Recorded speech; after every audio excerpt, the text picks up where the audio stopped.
வணக்கம் and welcome back to J Story Box. இன்னைக்கு நாம கேட்க போற கதை ஈரோடு கார்த்திக் சார் அவர்கள் எழுதிய பகடை 12. அவர் வழக்கம் போல இந்த கதையுமே வரலாற்று நாவலாக தான் எழுதியிருக்காரு. கதை ரொம்பவே அருமையா இருக்கு. அவருடைய கதைகளை நான் நிறையவே வாசிச்சிருக்கேன். அது தனி பிளேலிஸ்டா நான் கிரியேட் பண்ணி போட்டிருக்கேன். அவருடைய கதைகள் உங்களுக்கு பிடிக்கும் அப்படின்னு சொன்னா அந்த பிளேலிஸ்டை கிளிக் பண்ணி அவருடைய கதைகளை கேளுங்க. மேலும் என்னுடைய சேனலை நீங்க இதுவரை சப்ஸ்கிரைப் பண்ணலன்னா சப்ஸ்கிரைப் பண்ணுங்க. அப்படியே மறக்காம பக்கத்துல இருக்க அந்த பெல் ஐகானையும் பிரஸ் பண்ணுங்க. அப்பதான் நான் சொல்ற கதைகள் எல்லாம் உங்கள் காதுகளுக்கு சேரும். சரி, வாங்க நாம கதைக்குள்ள போகலாம். அத்தியாயம் 1. ஆட்ட விதி. தாயம் 1 விழுகும் வரை பொறுமையாக காத்திருப்பதுதான் ஆட்டக்காரனுக்கு அழகு. 9ஆம் நூற்றாண்டு சோழ சாம்ராஜ்யத்தின் தலைநகர் தஞ்சை அன்று கோலாகலமாக இருந்தது. காரணம், அன்று தலைநகரத்தில் நடந்து கொண்டிருந்த மல்யுத்த போட்டி. மல்லர் கம்பம், குத்துவரிசை போன்ற தற்காப்பு கலைகளுக்கான போட்டிகள் தினம் ஒன்றாக நடந்து மக்களை மகிழ்வித்துக் கொண்டிருந்தன. அதில் வெற்றி பெற்றவர்களை பாராட்டி பரிசளிக்க சோழ மன்னனான அருள்மொழிவர்மனும் அவனது தமக்கை குந்தவியும் நேரில் வந்திருந்தது மக்களிடையே இன்னும் மகிழ்ச்சியை ஏற்படுத்தியது. மல்யுத்த போட்டியில் அன்றைய பரபரப்பான பேச்சு சாளுக்கிய மல்லனை பற்றியதாக இருந்தது. அவன் காலையிலிருந்து தனக்கு எதிராக இறங்கிய அத்தனை வீரர்களையும் வீழ்த்தியிருந்தான். ஜென்ம எதிரியான சாளுக்கிய வீரன் ஒருவன் தொடர்ந்து வெற்றி பெறுவதும் மற்றவர்கள் அவனை வீழ்த்த முடியாமல் வீழ்வதையும் அனைவரையும் வேதனையில் ஆழ்த்தி கொண்டிருந்தது. தொடர் வெற்றி தந்த ஆணவத்தில் சாளுக்கிய மன்னன் வார்த்தைகளை விட்டான். என்னை வெல்ல இங்கே ஆண் மக்கள் யாராவது இருக்கிறீர்களா என்று கூட்டத்தை பார்த்து கொக்கரித்தான் அவன். அருள்மொழிவர்மன் கோபத்தோடு எழ முயன்றபொழுது குந்தவை கை நீட்டி பொறு என்றாள். அவனது கொக்கரிப்பை கேட்டுக்கொண்டிருந்த மலையனூரான் களத்தில் இறங்கினான். அவனை பார்த்ததும் கூட்டம் சலசலத்தது. காரணம், அவனது மார்பில் இருந்த பூநூல். இவன் ரவிதாசனின் சகோதரன் அல்லவா? இவனுக்கு மல்யுத்தத்தை பற்றி என்ன தெரியும்? சாளுக்கிய மன்னன் இவனை நசுக்கி எறிய போகிறான் என்ற பேச்சுக்கள் கூட்டத்தில் எழுந்தன. கூட்டத்தின் மறுபுறம் இருந்த ரவிதாசன் மலையனூரான் களத்தில் இறங்குவதை பார்த்ததும் முகம் மாறினான். அருகில் இருந்த சோமனை பார்த்தவன், முட்டாள்தனமாக செயல்படுகிறான். இத்தனை நாட்களாக நாம் கட்டி காப்பாற்றிய ரகசியம் இன்னும் சற்று நேரத்தில் வெளிவரப் போகிறது. மலையனூரானை நாம் தடுத்து நிறுத்த முடியாது. ஆனால் இதனால் விளையும் விபரீதத்தை நம்மால் தடுத்து நிறுத்த முடியும். இந்த நேரத்திற்காக ஒருவன் 12 ஆண்டுகள் காத்து கிடக்கிறான். அவன் வாயை திறக்கும் முன்பாக அவன் வாயை நாம் நிரந்தரமாக மூடியாக வேண்டும் என்ற ரவிதாசன் தன் இடுப்பில் இருந்த குருவாலை எடுத்து சோமனிடம் நீட்டினான். இதை கவனமாக கையாள வேண்டும். இதன் மேல் கொடிய விஷத்தை பூசியிருக்கிறேன். மனித உடலில் சிறு கீறல் பட்டாலும் போதும், விஷம் வேலை செய்ய ஆரம்பித்து வேலையை காட்டிவிடும். ஜாக்கிரதை என்ற ரவிதாசன் அந்த குருவாலை யார் மீது பயன்படுத்த வேண்டும் என்பதை அவன் காதில் கூறினான். அந்த பெயரை கேட்டவுடன் சோமனின் முகம் மாறியது. அவரா என்றான் ஐயத்துடன். அவரேதான். நம்மீது அவருக்கு ஏற்கனவே சந்தேகம் இருக்கிறது. அதை மலையனூரான் ருசுப்படுத்தப் போகிறான். போ, சொன்ன வேலையை சீக்கிரம் முடி என்று அவசரப்படுத்தினான் ரவிதாசன். சோமன் விஷம் தோய்ந்த குருவாளுடன் அங்கிருந்து நகர்ந்தான். களத்தில் இறங்கிய மலையனூரானை அற்ப புழுவை போல் பார்த்தான் சாளுக்கிய மன்னன். நீண்ட ஓய்வு ஒன்று உனக்காக காத்திருக்கிறது நண்பனே. உன்னை இறுக்கிய கொள்கிறேன் பார் என்று அவனை நெருங்கினான் சாளுக்கிய மல்லன். எந்த எதிர்வினையும் காட்டாது, ஓடாது ஒளியாது, தற்காப்பு முயற்சிகள் எதையும் செய்யாமல் நின்றான் மலையனூரான். மல்லன் மலையனூரானை நெருங்கியதும் மின்னல் வேகத்தில் செயல்பட்டன அவனது கரங்கள். மல்லனின் உடலில் சில இடங்களில் அவனது கரங்கள் தட்டியும் தடவியும் கொடுத்த பின்பு அவன் வெற்றுண்ட மரம் போல் தரையில் சாய்ந்தான். அங்கே நடந்த நிகழ்வை யாராலும் நம்ப முடியவில்லை. அருள்மொழிவர்மனுக்கு என்ன நடந்தது என்று விளங்கிக் கொள்ள முடியவில்லை. ஆச்சரியம் என்றன அவனது உதடுகள். ஆச்சரியம் அல்ல மன்னரே, இது ஒரு கலை. இதன் பெயர் வர்மம். மனித உடலின் நாடி நரம்புகளை செயலிழக்க செய்யும் கலை இது. நோக்கு வர்மம், படுவர்மம், தொடுவர்மம் என்று இதில் பல வகை உண்டு. நான் இதை பற்றி நிறையவே கேள்விப்பட்டிருக்கிறேன். காந்தலூர் இதற்கு பேர் போனது என்றார் அருகிலிருந்த அரச பிரமுகர் ஒருவர். மலையனூரான் மல்லனை வீழ்த்தியதை கூடத்தில் இருந்த ஒரு ஜோடி கண்கள் உற்று கவனித்துக் கொண்டிருந்தன. அது அரண்மனை வைத்தியர் அம்பலவாணருக்கு சொந்தமானவை. வெற்றி களைப்பில் நின்ற மலையனூரானை அவர் கவனிக்கவே இல்லை. வீழ்ந்து கிடந்த மல்லனின் உடலைத்தான் அவர் கவனித்துக் கொண்டிருந்தார். வாய்க்கோணி, கை கால் நரம்புகள் இழுத்துக்கொண்டு அசைவென்று கிடந்தவனை அவர் கவனித்துக் கொண்டிருந்தார். இதே போன்ற சிக்கலான உடலமைப்போடு 12 வருடங்களுக்கு முன்பு ஒரு உயிரற்ற உடலை அவர் பார்த்திருக்கிறார். அவனை 4 பேர் சேர்ந்து கொலை செய்திருந்தார்கள். சந்தேகமே இல்லை, அவனை கொன்றவர்கள் இவர்கள்தான். அவரது 12 ஆண்டு சந்தேகம் இப்பொழுது நிவர்த்தியாகி இருந்தது. 2 வருடங்களுக்கு முன்பு ஒருவன் இதே போன்ற நிலைமையில் அவரிடம் சிகிச்சைக்கு வந்திருந்தான். அவனை அந்த நிலைக்கு ஆளாக்கியவன் ரவிதாசன். அவர் பெரும்பாடுபட்டுத்தான் அவனை குணப்படுத்தினார். அவர் ரவிதாசனை கூட்டத்தில் தேடினார். கூட்டத்தில் அவன் இருண்டு போன முகத்தோடு நின்று கொண்டிருப்பதை பார்த்தார். அதே நேரம் அவனும் அவரை பார்த்து விட்டான். இருவரது கண்களும் ஒரு நொடி சந்தித்துக் கொண்டன. ஒரு கண்ணில் துரோகமும் மாட்டிக்கொண்டு விட்டு ஆற்றாமையும் தெரிந்தது. இன்னொரு கண்ணில் விசுவாசமும் நன்றியும் தெரிந்தது. அவனது கண்ணில் தெரிந்த குரோதம் அவருக்கு அச்சத்தை ஏற்படுத்தியது. அருகில் நின்ற தலைமை சீடனின் கைகளை பற்றியவர், நீலா, வா, நாம் இங்கிருந்து போவோம் என்றார். போகலாம் ஐயா என்றவன் 2 அடி நடந்ததும், ஐயா இது என்ன என்றான். அவர் குனிந்து பார்த்தபொழுது அவரது வயிற்றிலிருந்து இரத்தக்கோடு ஒன்று புறப்பட்டு இருந்தது. அவர் நிமிர்ந்து பார்த்தபொழுது சோமன் கூட்டத்தில் கலந்து மறைந்தான். அவருக்கு புரிந்துவிட்டது. எதிரி புத்திசாலி, தன்னை முந்திக் கொண்டு விட்டான் என்பதை அவர் புரிந்து கொண்டார். அருள்மொழிவர்மன் மலையனூரானுக்கு பரிசு வழங்கியதை ஜனத்திரள் கைத்தட்டி கொண்டாடி கொண்டிருந்தது. கீழே இறங்கி வந்தவனை நெருங்கி வந்த ரவிதாசன், என்ன காரியம் செய்தாய்? சுய நினைவோடு தான் இதை செய்தாயா என்று சினந்தான். நம்மீது சந்தேகம் வராமல் இருக்க, தீவிர விசுவாசியாக காட்டிக்கொள்ள இதைவிட நல்ல நேரம் கிடைக்காது. அதை பயன்படுத்தி கொண்டேன். அது மோசமான எதிர்விளைவை ஏற்படுத்திவிட்டது. முதலில் அந்த மல்லனை குணப்படுத்து, இல்லை என்றால் அதற்காக அம்பலவாணரை தேட ஆரம்பித்து விடுவார்கள் என்றான் ரவிதாசன். மலையனூரான் மல்லனை நோக்கி நகர்ந்தான். அருகே வந்த சோமன், காரியம் கச்சிதமாக முடிந்துவிட்டது என்றான். தப்பு கணக்கு போடாத, அவன் வைத்திய சாஸ்திர நிபுணன். அவனை எப்படி குணப்படுத்திக் கொள்வதென்று அவனுக்கு தெரியும். நம் ஆட்களை விட்டு அவனையும் நீலனையும் உயிரோட பிடிக்க சொல். அவன் அருள்மொழியிடம் வாயை திறக்கக்கூடாது. ஏன்? ஆதித்த கரிகாலனை கொன்றது நாம் தான் என்பதை அவன் ஆதாரத்தோடு கண்டுபிடித்து விட்டான். அவனை உயிரோடு விடுவது நமக்கு பேராபத்து என்றான் ரவிதாசன். ஒரு விளையாட்டுப் போட்டி வரலாற்றின் புதிர்களில் ஒன்றை அவிழ்க்க உதவி இருந்தது. அத்தியாயம் 2. ஆட்ட விதி 2. எவ்வளவு விருத்தங்கள் விழுந்தாலும் தன் காய்களை பாதுகாப்பான இடத்திலிருந்து இன்னொரு பாதுகாப்பான இடத்திற்கு கொண்டு செல்வதுதான் நல்ல ஆட்டக்காரனின் திறமை. ரவிதாசன் அடுத்த காரியத்தை திட்டமிட தொடங்கினான். அவனது மூளை வெகு வேகமாக வேலை செய்ய துவங்கியது. காயம்பட்ட அம்பலவாணர் பிழைப்பது கடினம். அவர் உயிர் தற்பதற்குள் எப்படியாவது அருள்மொழிவர்மனை சந்தித்து உண்மையை கூறவே முனைவார். அதற்குள் அவரை உயிரோடு பிடித்தாக வேண்டும். அவன் உடனடியாக தனது மாளிகைக்கு திரும்பினான். அங்கே அவனுக்காக அவனது தம்பிகள் 3 காத்து கொண்டிருந்தனர். நிலைமை விபரீதமாக இருப்பதை எடுத்து சொன்ன ரவிதாசன் அவசரப்பட்டு களமிறங்கி தங்களை காட்டிக் கொடுத்த மலையனூரானை கண்டிக்கவும் தவறவில்லை. அவன் அடுத்தடுத்து உத்தரவுகளை பிறப்பிக்க ஆரம்பித்தான். அந்த அம்பலவாணர் எப்படியும் தன் வீட்டிற்கு வர முயற்சி செய்வார். நம் ஆட்களில் ஒருவனை வைத்தியம் செய்து கொள்ளும் நோயாளியைப் போல் அவனது வீட்டிற்கு அனுப்பி கண்காணிக்க சொல்லுங்கள். அப்படி அம்பலவாணர் தனது வீட்டிற்கு திரும்பி வந்தால் அந்த தகவல் நமக்கு தான் முதலில் வர வேண்டும். அடுத்ததாக எங்காவது தலைமறைவாக பதுங்கி கிடக்கும் அம்பலவாணர் தன்னை சந்திக்க வருமாறு அருள்மொழிக்கு கடிதம் எழுதலாம். அப்படி ஏதாவது கடிதம் வந்தால் அதை நாம் கைப்பற்ற வேண்டும். அந்த கடிதத்தில் அவன் எங்கிருக்கிறான் என்ற விவரம் குறிப்பிடப்பட்டிருக்கும். அந்த இடம் எதுவென்று நமக்கு தெரிந்தால் போதும். தலைமறைவாக இருப்பவனை நிரந்தரமாக தலைமறைவாக்கி விடலாம். அந்த நீலன் அவரது தலைமை சீடன். அவன்தான் அவருக்கு இருக்கும் ஒரே துணை. அவனையும் அம்பலவாணரையும் தேடி கண்டுபிடிக்க ஆட்களை அனுப்புங்கள். அவனது தம்பிமார்கள் 3 கிளம்பினார்கள். 4 சோழ சாம்ராஜ்யத்தில் அரசு அதிகாரிகளாக இருந்ததால் அவர்களுக்கு கீழே வேலை செய்ய நிறைய ஆட்கள் இருந்தனர். ராஜ விசுவாசிகளான அவர்கள் என்ன காரணம், எதற்காக தேடுகிறோம் என்று தெரியாமலேயே அம்பலவாணரையும் நீலனையும் தேடத் துவங்கினர். மலையனூரானுக்கு இப்பொழுது தான் செய்த காரியத்தின் விபரீதம் புரிந்தது. தான் செய்த மிகப்பெரிய தவறுக்கு தன் அண்ணன்மார்களிடம் பலமுறை மன்னிப்பு கேட்டுக்கொண்டவன் அம்பலவாணரை தேடி தானே கிளம்புவதாக தெரிவித்துவிட்டு கிளம்பினான். தஞ்சையின் புறநகர் பகுதியில் வயல்வெளி சூழ்ந்த கிராமம் ஒன்றின் ஓடு வீடு ஒன்றில் படுக்கையில் படுத்து கிடந்தார் அம்பலவாணர். மலையனூரான் தன் குருவாளால் கீறிய இடம் நீல நிறமாக மாறத் தொடங்கியதுடன் சீழ் வைக்கவும் தொடங்கிவிட்டது.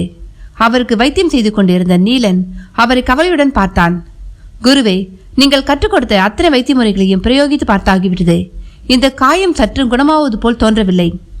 ஆமாம், இந்த காயம் அவ்வளோ எளிதில் குணமாகாது. ஆளை சாய்த்து விட்டுத்தான் ஓயும். இரும்பை உருக்கும் பொழுதே விஷ பச்சிலைகளை இரும்போடு சேர்த்து உருவாக்கப்பட்ட ஆயுதத்தால் நேர்ந்த காயம் இது. இதற்கென்று பிரத்யேகமான மூலிகை உண்டு. அதை பயன்படுத்தினால் உயிர் பிழைக்கலாம். அது எங்கே இருக்கிறது என்று சொல்லுங்கள், நான் உடனே கொண்டு வருகிறேன். வேண்டாம், அவர்கள் உன்னையும் என்னையும் தான் தேடிக்கொண்டிருக்கிறார்கள். இந்த இடம் பாதுகாப்பானது தானே? இப்படி கிராமத்தில் எனக்கு ஒரு வீடு இருப்பது யாருக்கும் தெரியாது. இங்கே அதிகமான மனித நடமாட்டம் கிடையாது. அதனால் நம்மை யாரும் சந்தேகிக்க மாட்டார்கள். ஆமாம், யார் அவர்கள்? எதற்காக உங்களை கொல்ல துடிக்கிறார்கள்? அவர்கள் எதிரிகள். உங்களுக்கா? உங்களுக்கு எதிரிகள் இருப்பதை என்னால் நம்ப முடியவில்லையே. அவர்கள் எனக்கு எதிரிகள் அல்ல, சோழ நாட்டுக்கே எதிரிகள். எல்லாவற்றையும் விவரமாக பிறகு கூறுகிறேன். உனக்கு இங்கே நெருக்கமான நண்பர்கள் யாராவது இருக்கிறார்களா? ஒரு நெருங்கிய நண்பன் இருக்கிறான். அது போதும். எனக்கு உடனே 2 ஓலைகளை எழுத வேண்டும். ஓலை துண்டுகளையும் எழுத்தாணியையும் கொண்டு வா. நீலன் அவர் சொன்னதை செய்தான். அம்பலவான தடுமாற்றத்துடன் 2 ஓலைகளையும் எழுதி முடித்தார். உடல் தளர்ச்சியுடன் அது நீலனிடம் கொடுத்தவர், இதில் 2 ஓலைகள் இருக்கின்றன. இதில் ஒன்றை அரண்மனைக்கு கொண்டு செல்ல வேண்டும். இந்த ஓலையை கைப்பற்ற எதிரிகள் காத்திருப்பார்கள். அதனால் மன்னர் இருக்கும் அரண்மனைக்கு இந்த ஓலை போகக்கூடாது. இந்த ஓலையை குந்தவியிடம் கொடுக்க சொல். அவ்வளோ எளிதில் சந்திக்க அனுமதி கிடைக்காது. இதோ என் முத்திரை மோதிரம். இதை காட்டினால் அவளை சந்திக்க உடனே அனுமதி கிடைக்கும். எப்படியாவது இந்த ஓலையை அவளிடம் சேர்ப்பிக்க சொல் என்றவர் தன் கையில் இருந்த மோதிரத்தை கழட்டி அவனிடம் கொடுத்தார். அதை வாங்கி பத்திரப்படுத்திய நீலன், அந்த இன்னொரு ஓலையை யாரிடம் சேர்ப்பது என்றான். அது என் மனைவிக்கு உரியது. இந்த ஓலையை கொண்டு செல்பவன் நோயாளியைப் போல் என் வீட்டிற்கு செல்ல வேண்டும். அவனது இடையில் ஒரு வாள் இருப்பது அவசியம். இந்த ஓலையை படித்த பின்பு என் மனைவி அவனது இடுப்பில் இருக்கும் வாளை எடுத்துக்கொண்டு இன்னொரு வாளை உரையில் வைப்பாள். அந்த வாள் என் கைக்கு வர வேண்டும்.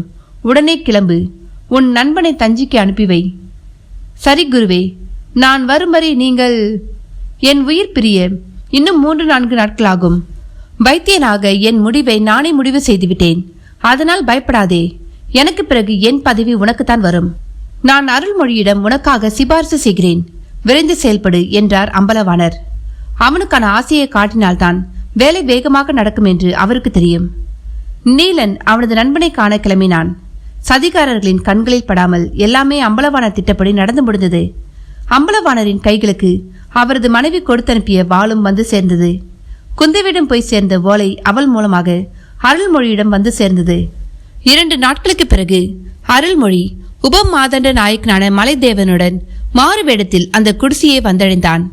அவன் மாறுவேடத்தில் வெளியேறியது குந்தவியை தவிர வேறு யாருக்கும் அரண்மனையில் தெரியாது. குதிரையிலிருந்து இறங்கிய அருள்மொழி கதவை தட்டு முன்பே அது திறந்து கொண்டது.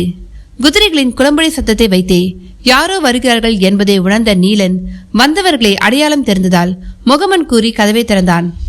எழ முயன்ற வானரை கை நீட்டி தடுத்த அருள்மொழி, இதை யார் செய்தது அம்பலவாணரே என்றான். சொல்கிறேன். நாம் இருவரும் தனியாக பேச வேண்டும் அரசே. அவர் இருப்பதால் பாதகமில்லை. இவர் மலைதேவன், சோழப்படையின் உபதளபதி. இவர் பார்ப்பதற்கு வந்தியத்தேவனைப் போலவே இருக்கிறார். என் மைத்திரர் தான் ஆதித்த கரிகாலனுக்கு மெய்க்காவலராக இருந்து அவரது உயிரை காப்பாற்றும் கடமையிலிருந்து தவறியதால் 12 ஆண்டுகள் வீட்டு சிறையில் இருக்கிறாரே. சொல்ல மறந்துவிட்டேன். இவர் அவரது ஒன்றுவிட்ட சகோதரர். இருவரும் ஒன்று போல் இருப்பதில் வியப்பில்லையே. அப்படியா சொல்கிறீர்கள்? தம்பி மலைதேவரே, இப்படி வாரும். முது வலது புஜத்தை காட்டும் என்றார் வானர். மலைதேவன் சங்கடத்துடன் அருள்மொழியை பார்த்தான். அவன் கண்கள் காட்டு என்றன. அவன் மேலாடியை விலக்கினான். அங்கே ஒரு தழும்பு இருந்தது. காயம்பட்டு ஆறிப்போன பழைய தழும்பு. அதை தடவி பார்த்த அம்பலவாணர், அரசே, சாகப்போகும் இந்த கிழவனிடம் ஏன் பொய் சொல்கிறீர்கள் என்றார். வானரே, நீர் என்ன சொல்கிறீர்? இவன் நிச்சயமாக மலைதேவன் இல்லை. இந்த காயத்திற்கு நான் சிகிச்சை அளித்திருக்கிறேன். என்னிடம் சிகிச்சை பெற்ற அந்த நபர் வந்தியத்தேவன். நான் குணப்படுத்திய காயத்தை நான் நன்கறிவேன் என்றார் அம்பலவாணர். சபாஷ் வானரே, உமது திறமையை பாராட்டுகிறேன். இது என் மைத்துனர் வந்தியத்தேவன் தான். இவரது சேவை எனக்கு தேவை என்பதால் வேறு பெயரில் இங்கே பணியில் வைத்திருக்கிறேன். பேரை மாற்றினோம், ஆனால் காயத்தை மாற்ற முடியவில்லை என்றான் அருள்மொழி. மலைதேவன் என்கிற பெயரில் இருந்த வந்தியத்தேவன் அவரது ஞாபக சக்தியை மனதிற்குள் பாராட்டி கொண்டிருந்தான். ஆட்டு விதி 3. ஒரு ஆட்டத்தைப் போல் இன்னொரு ஆட்டம் நிச்சயமாக ஒன்று போல் இருக்காது. ஒவ்வொரு ஆட்டமும் ஒவ்வொரு விதமான அனுபவத்தை தரக்கூடியது. ஆதித்த கரிகாலனுக்கு துணையாக போர்க்களம் ஒன்றில் சண்டை செய்த பொழுது ஏற்பட்ட காயத்தின் தழும்புதான் வந்தியத்தேவனின் புஜத்தில் இருந்த தழும்பு. அந்த காயத்தால் அவன் அதிகமாக அவஸ்தைப்பட்டதால் ஆதித்த கரிகாலன் அவனை ஓய்வெடுக்க சொல்லி தஞ்சைக்கு அனுப்பி வைத்தான். அவனது காயத்தை ஆதித்த கரிகாலனின் வேண்டுகோளை ஏற்று சிரத்தை எடுத்து குணமாக்கியவர் அம்பலவாணர் தான். இந்த முதிய வயதில் அந்த காயத்தழும்பை அவர் நினைவில் வைத்திருப்பது அவனுக்கு வியப்பை தந்தது. இந்த காயத்தை வைத்து என்னை அடையாளம் கண்டுபிடித்து விட்டீர்கள் அம்பலவாணரே. ஆம், நான் வந்தியத்தேவன் தான் என்று உண்மையை ஒப்புக்கொண்டு விட்டான் அவன். உங்களை வீட்டு சிறையில் வைத்திருப்பதாக கேள்விப்பட்டனே. ஆம், அது உண்மைதான். கடம்பூர் மாளிகைக்கு என் அண்ணனின் மெய்க்காவலராக துணைக்கு வந்தவர் இவர்தான். அன்று இரவு இவரின் கண்காணிப்பையும் மீறி என் அண்ணனை சிலர் கொன்றுவிட்டார்கள். இந்த நிமிடம் வரை கொன்றவர்களை கண்டுபிடிக்க முடியவில்லை. அந்த சந்தேகத்தின் பலனை குற்ற உணர்வு காரணமாக இவர் ஏற்றுக்கொண்டு விட்டார். சோழ நீதி சபை அவருக்கு 12 ஆண்டுகள் வீட்டு சிறையை அளித்தது. அந்த வீட்டு சிறை தண்டனையும் இளைய பிராட்டி குந்தவை மீதான கருணைதான். எனக்கு இவருடைய சேவை தேவைப்பட்டதால் மலைதேவன் என்ற பெயரில், வந்தியத்தேவனின் ஒன்றுவிட்ட சகோதரன் என்ற பெயரில் என் மேல் காவல் படைக்கு தலைவராக்கி கூடவே வைத்துக் கொண்டேன். அவருக்கும் சுதந்திரமான ஒரு வாழ்வு வேண்டுமல்லவா? என் அண்ணன் இறந்த சோகத்தில் சுந்தர சோழர் என் தந்தை 2 ஆண்டுகளில் மன உளைச்சலால் மரணமடைந்து விட்டார். அடையாளம் தெரியாத அந்த கொலையாளிகள் அடுத்ததாக என் உயிருக்கு குறிவைக்கலாம் என்று அரச குடும்பம் கருதியது. அதனால் என் சித்தப்பா மதுராந்தகனை அரசனாக்கி உத்தம சோழன் என்ற பெயரில் மன்னனாக்கினோம். அவருக்கு பிறகு அரசுரிமை அவரது மகன் கண்டராதித்தனுக்கு போய்விடக்கூடாது என்பதால் எனக்கு இளவரசு பட்டம் கட்டப்பட்டது. அதற்கு பிறகு நடந்தவை உங்களுக்கே தெரியுமே என்று கூறி முடித்தான் அருள்மொழிவர்மன். அம்பலவாணர் கண்களை ஒருமுறை மூடித்திறந்தார். உத்தம சோழன் ஆட்சிக்கு வந்து மன்னனானாலும் அவனுக்கு எந்த அதிகாரங்களும் இருக்கவில்லை.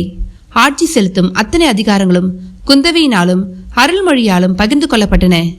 உத்தம சோழன் சிறந்த சிவபக்தன் என்பதால் அவனது கவனம் சிவனடியார்கள், சிவன் கோவில்கள், விரதங்கள், பூஜைகள் என்று திசை திருப்பப்பட்டன. அரசின் முக்கிய பதவிகளில் எல்லாம் அருள்மொழிவர்மனின் ஆதரவாளர்கள் நிரப்பப்பட்டார்கள்.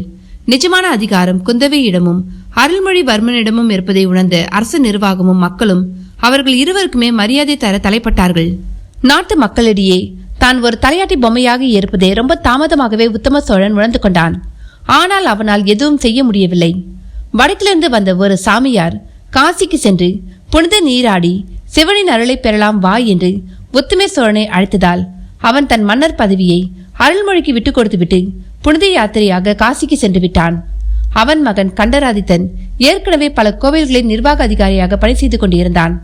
அவன் நாளை தன் மகன் ராஜேந்திரனுக்கு போட்டியாக வந்துவிடுவானோ என்ற அச்சம் அருள்மொழிக்கும் குந்தவைக்கும் ஏற்பட்டது. விளைவு கோவில் நகைகள் காணாமல் போயின. அவற்றை திருடியதாக கண்டராதித்தன் மீது குற்றம் சாட்டப்பட்டது. பொய்யான ஆதாரங்களும் சாட்சிகளும் உருவாக்கப்பட்டன. சிவன் சொத்து குலநாசம் என்பதை போல் அரச குலத்தவனை நகையை திருடலாமா என்ற வாத பிரதிவாதங்கள் நாடு முழுவதும் எழுந்து அடங்கின. பெற்ற மகன் தவறு செய்தாலும் அவனை தேர்காலில் இட்டு தண்டிப்பதே சோழ அரச நீதி என்ற சோழ நீதி சபை அவனுக்கு சிறைச்சேதத்தை அறிவித்தது. தனக்கும் இதற்கும் எந்த சம்பந்தமும் இல்லை என்பதை போல் அருள்மொழியும் குந்தவையும் விலகி நின்றார்கள். கண்டராதித்தன் சிறைச்சேதம் செய்யப்பட்டான். ராஜேந்திரனுக்கான எதிர்கால தடை நிரந்தரமாக விலக்கப்பட்டுவிட்டது. காசியிலிருந்து தகவல் அறிந்து விரைந்து வந்த உத்தம சோழனால் எதையுமே செய்ய முடியவில்லை. ஆட்சி அதிகாரம் இரண்டையும் அருள்மொழி கைப்பற்றியிருந்தான். தான தர்மங்கள் செய்வதன் மூலமாக மக்களிடையே பெரும் செல்வாக்கை பெற்றிருந்தான். கையேறும் நிலையிலிருந்த உத்தம சோழன் புத்திர சோகத்தை எண்ணி விரைவிலேயே மாய்ந்தான். அருள்மொழிக்கு இருந்த இறுதி தடையும் நீங்கியது. இப்பொழுது அவனது கவனமெல்லாம் தன் அண்ணனை கொன்ற அந்த முகம் தெரியாத எதிரிகள் யார் என்பதை கண்டறிவதில் திரும்பியது. அரசனாக பதவி ஏற்று 2 ஆண்டுகளாகியும் அவனுக்கு ஒரு துப்பும் கிடைக்கவில்லை. கொலையாளிகள் யார் என்பதும் தெரியவில்லை. இந்நிலையில்தான் அம்பலவாணரின் ஓலை அவனுக்கு கிடைத்தது. இருக்கும் வேலைகளை அப்படியே விட்டுவிட்டு மாறுவேடத்தில் வந்தியத்தேவனோடு அம்பலவாணரை சந்திக்க கிளம்பி வந்துவிட்டான். சொல்லுங்கள் அம்பலவாணரே, நீர் ஓலையில் எழுதியிருந்தது உண்மைதானா? ஆம் அரசே, உண்மைதான். அண்ணனை கொன்ற எதிரிகள் யார் என்பதை நான் கண்டுபிடித்து விட்டேன். அவர்கள் என்னை கொல்வதற்காக தேடிக்கொண்டிருக்கிறார்கள். என் மீது விஷ ஆயுதத்தை பிரயோகம் செய்துவிட்டார்கள். நான் உயிர் பிழைப்பது வெகு கடினம். அதற்குள் உங்களிடம் உண்மையை சொல்லிவிட வேண்டும் என்பதால் தான் உயிரை கையில் பிடித்து வைத்துக் கொண்டிருக்கிறேன். எப்படியாவது உங்கள் உயிரை நான் காப்பாற்றுகிறேன். அது முக்கியமில்ல அரசே.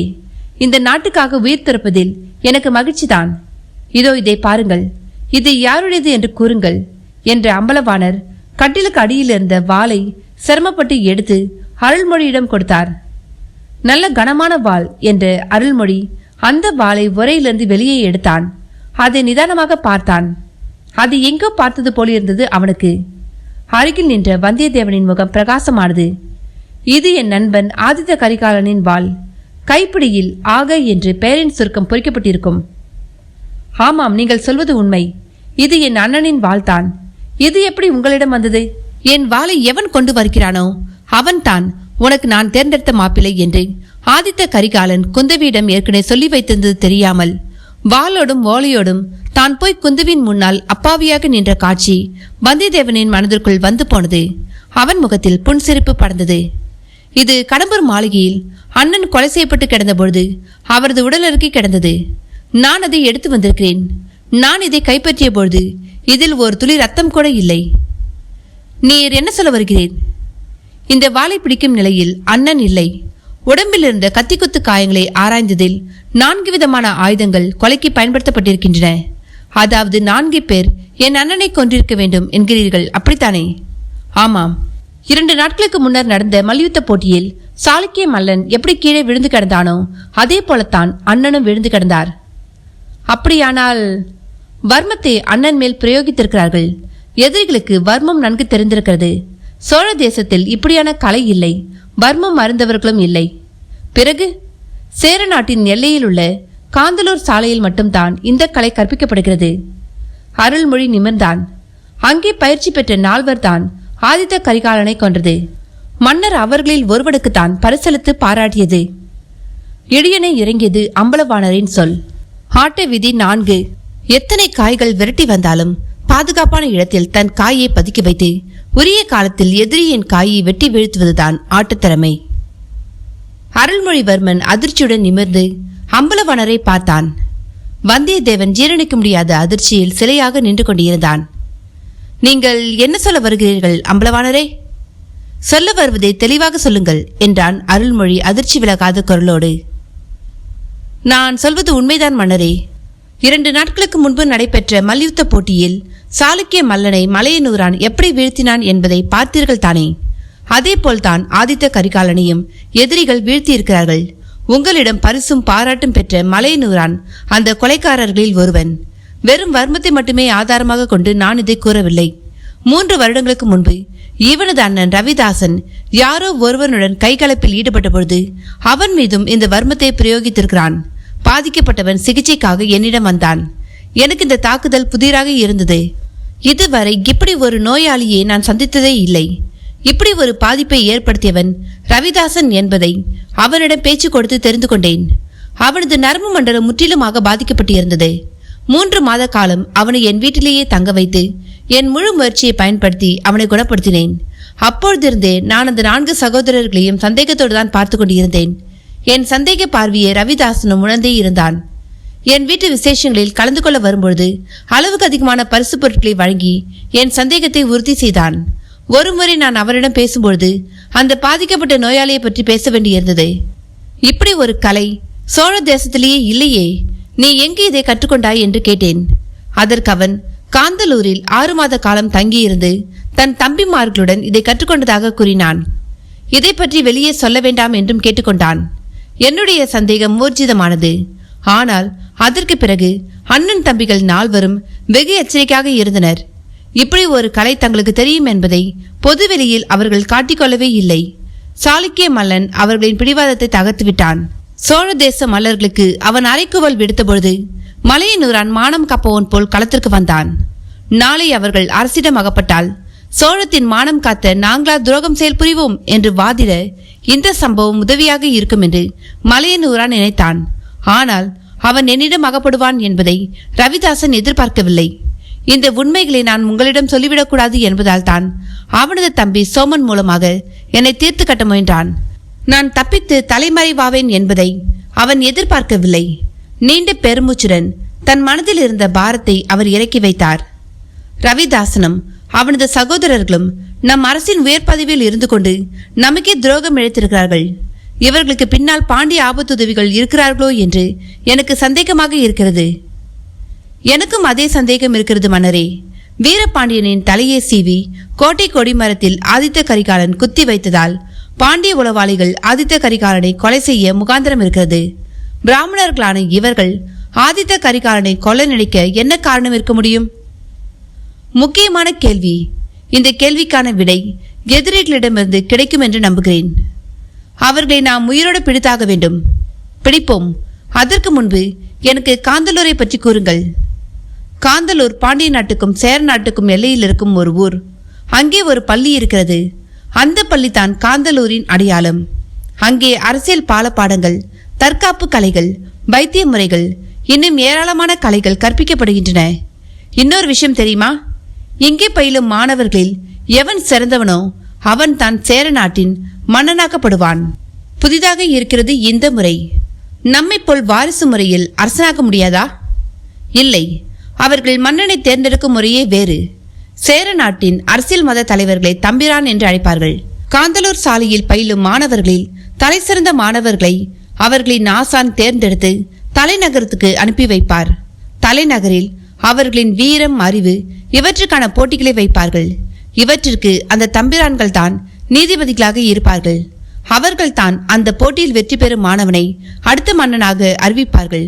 பழைய மன்னர் தன் பதவியை திறந்துவிட்டு பொது ஜனங்களில் ஒருவராக மாறிவிடுவார். வெற்றி பெற்ற காந்தலூரின் மாணவன் புதிய மன்னராக பதவியேற்பான். 4 ஆண்டுகளுக்கு ஒருமுறை இந்த போட்டி நடைபெறும். விந்தையாக இருக்கிறது அவர்களின் நடைமுறை. அப்படியானால் 4 வருடங்களுக்கு ஒருமுறை மன்னர் மாற்றப்படுவார் என்று சொல்லுங்கள். ஆமாம், நீங்கள் சொல்வது சரிதான். பரிந்துரை கடிதம் இல்லாமல் காந்தலூர் சாலையில் யாரும் படிக்க முடியாது. அரசின் முக்கிய அதிகாரிகள் அரசின் அனுமதியோடு அங்கு செல்வதுண்டு. வந்தியத்தேவனின் முகம் மாறியது. நீங்கள் என்ன சொல்ல வருகிறீர்கள் வானரே? சிபாரிசு கடிதம் இல்லாமல் அங்கே யாரும் சேர முடியாதா? ஆமாம், சாதாரண பொது ஜனங்களுக்கு அங்கே அனுமதி இல்லை. அரசியல் சூழ்ச்சிகள், நிர்வாகம் போன்றவை தான் அங்கே கற்பிக்கப்படுகின்றன. அவற்றை பற்றி சாதாரண பொதுமக்களுக்கு என்ன கவலை? அப்படியானால் ரவிதாசன் குழுவினர் இங்கிருக்கும் யாரோ ஒருவரிடம் சிபாரிசு கடிதம் பெற்றுத்தானே காந்தலூர் சாலையில் சென்றிருக்க வேண்டும். அங்கே வர்மகலையை கற்றிருக்க முடியும். ஆமாம், நீங்கள் சொல்வது சரிதான். அப்படியானால் அந்த சிபாரிசு கடிதத்தை எழுதி ரவிதாசனிடம் கொடுத்தவன் தான் ஆதித்த கரிகாலன் கொலைக்கு காரணமான சூத்திரதாரி. அந்த கடிதம் மட்டும் நமக்கு கிடைத்துவிட்டால் அந்த சூத்திரதாரி யார் என்பது தெரிந்துவிடும். உண்மைதான். காந்தலூர் சாலையில் அந்த சிபாரிசு கடிதம் பத்திரமாக இருக்க வேண்டும். வில்லை பிறகு பார்ப்போம். அம்புகளை இப்பொழுது கைப்பற்றுவோம். முதலில் துரோகிகளை களை எடுப்போம். பிறகு எதிரிகளை தேடிப் போவோம். வானரே, நாம் இப்பொழுதே உமது வீட்டிற்கு கிளம்பலாம். உமது பயணத்திற்கு பல்லக்கு ஒன்றை ஏற்பாடு செய்கிறேன் என்றவன், நீலா என்றான். கதவை சாத்திவிட்டு வெளியே நின்ற நீலன் உள்ளே வந்தான். நான் அம்பலவாணரை வீட்டிற்கு அழைத்து செல்ல விரும்புகிறேன். ஒரு பல்லக்கையும் பல்லக்கு தூக்கிகளையும் அழைத்து வா என்றவன் இடுப்பிலிருந்த பொன்முடிப்பை அவனிடம் வீசினான். நீலன் அதை கைப்பற்றினான். அங்கே அபாயம் தேடி வரக்கூடும் அண்ணா. அதை சந்திக்கத்தான் நாங்கள் இருக்கிறோமே என்று சிரித்தான் அருள்மொழி. வந்தியத்தேவன் நீண்ட நாளுக்கு பிறகு ஒரு சாகசத்திற்கு தயாரானான். ஆட்ட விதி 5. எவ்வளவு விருத்தங்கள் விழுந்தாலும் அதை மறக்காமல் நினைவு வைத்திருந்து அந்த விருத்தங்களுக்குள்ளாகவே வெட்ட வேண்டிய காய்களை வெட்டியும் பாதுகாக்க வேண்டிய காய்களை பாதுகாப்பு செய்வதுதான் ஆட்டக்காரனின் திறமை. அன்று மாலை ரவிதாசன் தன்னுடைய மாளிகையில் ஆழ்ந்த யோசனையில் இருந்தான். அவனுக்கு அருகே அவனது 3 தம்பிமார்களும் இருந்தனர். மலையனூரான் தொண்டையை செருமி அங்கே நிலவிய மௌனத்தை கலைத்தான். அந்த கிழட்டு நரி இன்று மாலை தன்னுடைய மாளிகைக்கு திரும்ப வந்துவிட்டது. அவனுடன் நீலனும் இருந்தான். அவர்கள் இருவரையும் நான் என் கண்ணால் பார்த்தேன். அம்பலவாணர் 2 நாட்களாக எங்கோ தலைமறைவாக இருந்துவிட்டு இப்பொழுது திரும்ப வந்திருக்கிறார். அவர் 2 நாட்களாக தலைமறைவாக இருந்தது நம் மீதான பயத்தில். இப்பொழுது திரும்ப வந்திருக்கிறார் என்றால் அது யார் கொடுத்த தைரியத்தில்? அதுதான் புரியவில்லை. கடைசி காலத்தில் தன் உயிர் தன் வீட்டிலேயே போகட்டும் என்று ஒருவேளை நினைத்துவிட்டாரோ என்னவோ என்றான் சோமன். இருக்கலாம், நாம் ஒரு தவறு செய்துவிட்டோம் என்றான் ரவிதாசன் கவலையுடன். என்ன தவறது? நாம் அம்பலவாணரை தீர்த்து கட்ட நினைத்தது பெரும் பிசகு. அவர் மீது வர்மத்தை பிரயோகித்து அவரை பேச விடாமல் முடக்கியிருக்க வேண்டும். அவரது பிரதான சீடனுக்கு வர்மத்தை நீக்கும் வழிமுறைகள் அவ்வளவாக தெரியாது. கிழவன் படுத்த படுக்கையாகவே கிடந்திருப்பான். அவசரத்தில் என் மூளை சரியான திசையில் வேலை செய்ய மறந்துவிட்டது. அன்று அவசரப்பட்டு உன் கையில் குருவாலை கொடுத்து அவரை கொல்ல சொல்லி உன்னை ஏவி விட்டேன். இப்பொழுது புத்தி நிதானத்தில் இருக்கிறது. அதனால தான் நல்லவிதமான யோசனைகள் மூளையில் உதயமாகின்றன. சரி, இருக்கட்டும். அரண்மனைக்கு வந்த ஓலைகளை கண்காணித்தீர்களா? எல்லா ஓலைகளையும் கண்காணித்தாகிவிட்டது. அந்த முட்டாள் கிழவன் எந்த ஓலையையும் அரண்மனைக்கு அனுப்பவில்லை. அவனை முட்டாள் என்று சொல்லாதே. அவன் வேறு ஏதாவது வகையில் அருள்மொழியை தொடர்பு கொள்ள முயற்சி செய்திருக்கக்கூடும். எதிரியை எப்பொழுதும் குறைவாக எடை போடாதே. அருள்மொழி இன்னமும் அரண்மனையில் தான் இருக்கிறானா? காலையிலிருந்து அரசு நிகழ்ச்சிகள் ரத்து செய்யப்பட்டுள்ளன. உடல் சுகவீனமாக இருப்பதாக தகவல். இடங்கை வீரர்களும் வலங்கை படையினரும் வேலையின்றி சுதந்திரமாக சுற்றி கொண்டிருக்கின்றனர். அருள்மொழிக்கு உடல்நிலை சரியில்லை என்பதால் தான் இந்த கேட்டுக்கோட்டான் வெளிவந்திருக்கும் போலிருக்கிறது. ராஜ விசுவாசி ஆயிற்றே. அம்பலவாணர் தன்னுடைய வீட்டிற்கு எப்படி வந்தார்? பல்லக்கில் தான் வந்தார். அந்த கிழவன் நடக்க முடியாத பலகீன நிலைமையில் இருக்கிறான் என்று நினைக்கிறேன். அதனால தான் பல்லக்கில் வந்திருக்கிறான். இருக்கட்டும், வைத்தியர் வீட்டில் நிலைமை எப்படி இருக்கிறது? வீட்டின் பின்பக்கம் இருக்கும் வைத்தியசாலையில் நோயாளிகளுக்கு சிகிச்சை நடைபெறுகிறது. நம்முடைய ஆளும் அங்கே தான் நோயாளியாக நடித்து கொண்டிருக்கிறான். அவனை அங்கேயே தங்கியிருக்க சொல். இன்று இரவு நம்மில் இருவர் வைத்தியசாலைக்கு நோயாளிகளாக செல்ல வேண்டும். இரவு நேரத்தில் அங்கிருந்து நழுவி அம்பலவாணரின் மாளிகைக்குள் நுழைய வேண்டும். உங்களுக்கு அங்கே இருக்கும் நம்முடைய ஆள் உதவி செய்வான். அவனுடைய உதவியும் கேட்டு பெற்றுக் கொள்ளுங்கள். அவரது மரணம் இயற்கை மரணம் போல் தோன்ற வேண்டும். யாருக்கும் எந்த சந்தேகமும் வரக்கூடாது. அப்படியானால் மூச்சை திணற வைத்து அவரை கொன்றுவிடலாம். ஏற்கனவே காயம்பட்டவர். அதனால் யாரும் சந்தேகிக்க மாட்டார்கள். நாம் இரவுக்காக காத்திருப்போம் என்றான் ரவிதாசன். அவர்கள் இரவுக்காக காத்திருந்தார்கள். வீடு திரும்பிய அம்பலவாணர் யாரையும் சந்திக்க மறுத்து தனி அறைக்குள் நுழைந்து விட்டார். உடல் சோர்ந்து களைப்படைந்து காணப்பட்ட அம்பலவாணரை பார்த்த அவரது மனைவி ஏதோ விபரீதம் என்பதை உடனே புரிந்து கொண்டாள். அவருக்கு ஆறுதல் கூறி தேற்றிய அம்பலவாணர், கவலைப்படாதே, இந்த விஷத்தை முறிக்கும் மூலிகை ஒன்றின் அடையாளத்தை நான் நீலனிடம் கூறியிருக்கிறேன். அது எங்கே விளையும் என்பதையும் அவனிடம் விளக்கமாக கூறியிருக்கிறேன். அவன் விரைவில் வந்து சேர்ந்து விடுவான். அந்த மூலிகை என் கைக்கு வந்துவிட்டால் என் ஆயுள் ரேகை நீளமாகிவிடும். கவலைப்படாதே, தைரியமாக இரு என்று ஆறுதல் வார்த்தை கூறி அவளை தேற்றினார். அதே நேரம் மலைதேவன் வலங்கை படையிலும் இடங்கை படையிலும் திறமையான 10 வீரர்களை தேர்ந்தெடுத்துக் கொண்டிருந்தான். வலங்கை படை வீரர்களை விட இடங்கை படை வீரர்கள் களத்தில் போரிடும் பொழுது அபாயகரமானவர்களாக விளங்கினார்கள். வலங்கை படையினர் வலது கையில் வாள் எடுத்து போர் புரிந்தால் இடங்கை படையினர் இடது கையால் வாள் எடுத்து போர் புரிவார்கள். அந்த படை வீரர்கள் அனைவரும் இடது கை பழக்கமுள்ளவர்கள். அவர்களின் தாக்குதல் முறை வலது கையால் போர் புரிபவர்களுக்கு நேரெதிராக இருக்கும் என்பதால் அவர்களை சமாளிப்பது வெகு கடினம். அவர்களின் வாழ்வீச்சு எதிர்பாராத கோணத்திலிருந்து வருவதால் வலது கை பழக்கமுள்ளவர்கள் அதை சமாளிப்பது வெகு கஷ்டம். மலைதேவன் தன் ஆரம்பகால போர் பயிற்சியில் தனக்கு தெரியாத வித்தியை கிடையாது என்ற இருமாப்புடன் இருந்தான். இடங்கை படை வீரன் ஒருவனிடம் மோதி தோற்று 5 தங்க காசுகளை இழந்த பின் உஷாராகிவிட்டான்.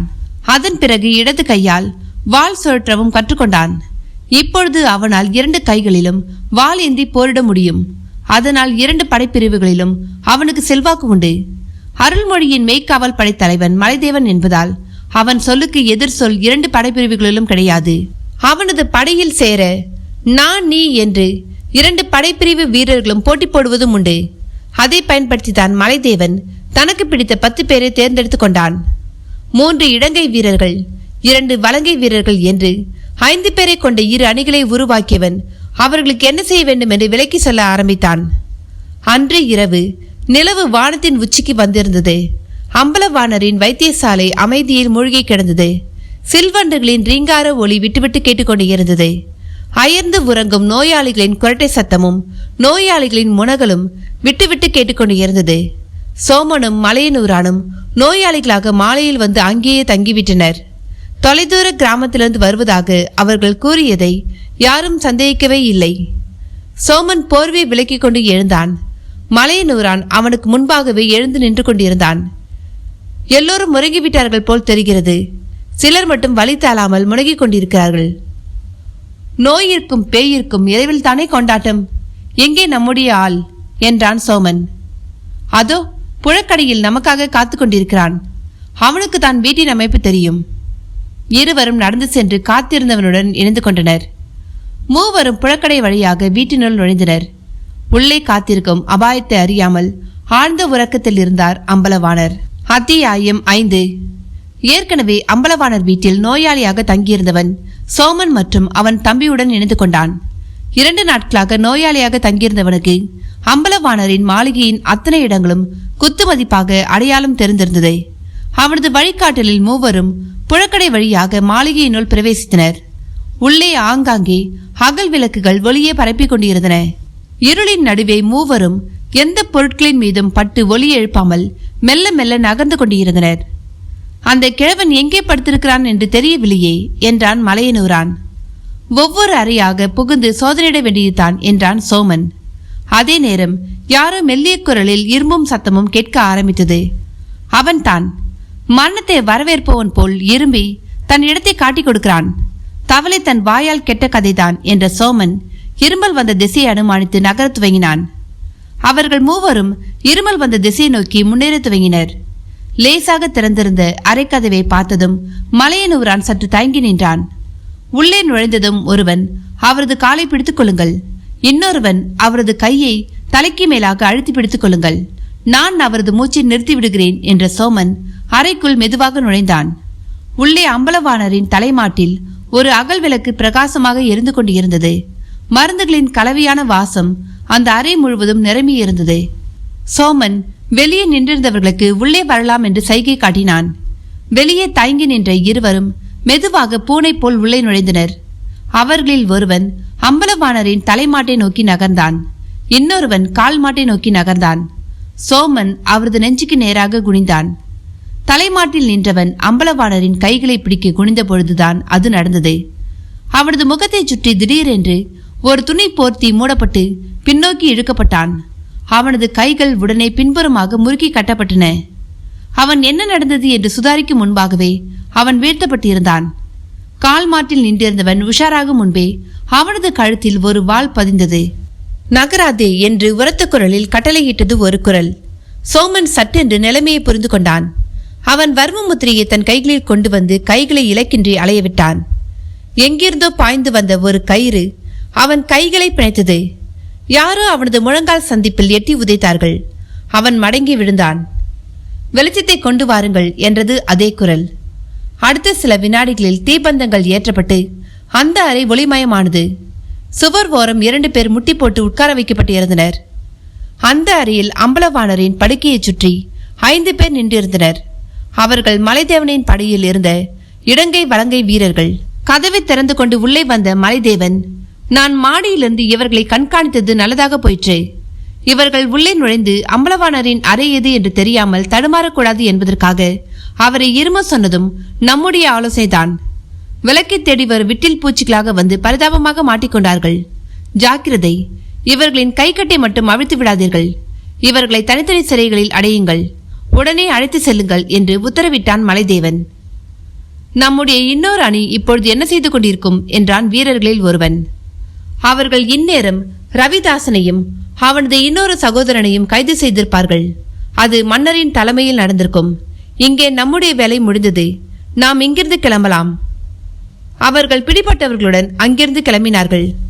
அருள்மொழி தலைமையிலான இன்னொரு குழு ரவிதாசனையும் அவனது தம்பியையும் கைது செய்திருந்தது. கைது செய்யப்பட்ட அனைவரும் தனித்தனி சிறைகளில் அடைக்கப்பட்டிருந்தார்கள். ரவிதாசன் மட்டும் கலக்கம் எதுவும் இல்லாமல் தைரியமாகவே இருந்தான். அவனது தைரியம் மலைதேவனுக்கும் அருள்மொழிக்கும் பெரும் வியப்பை தந்தது. மறுநாள் சோழ நீதி சபையில் அவன் தைரியத்திற்கான விடை தெரிய வந்தது.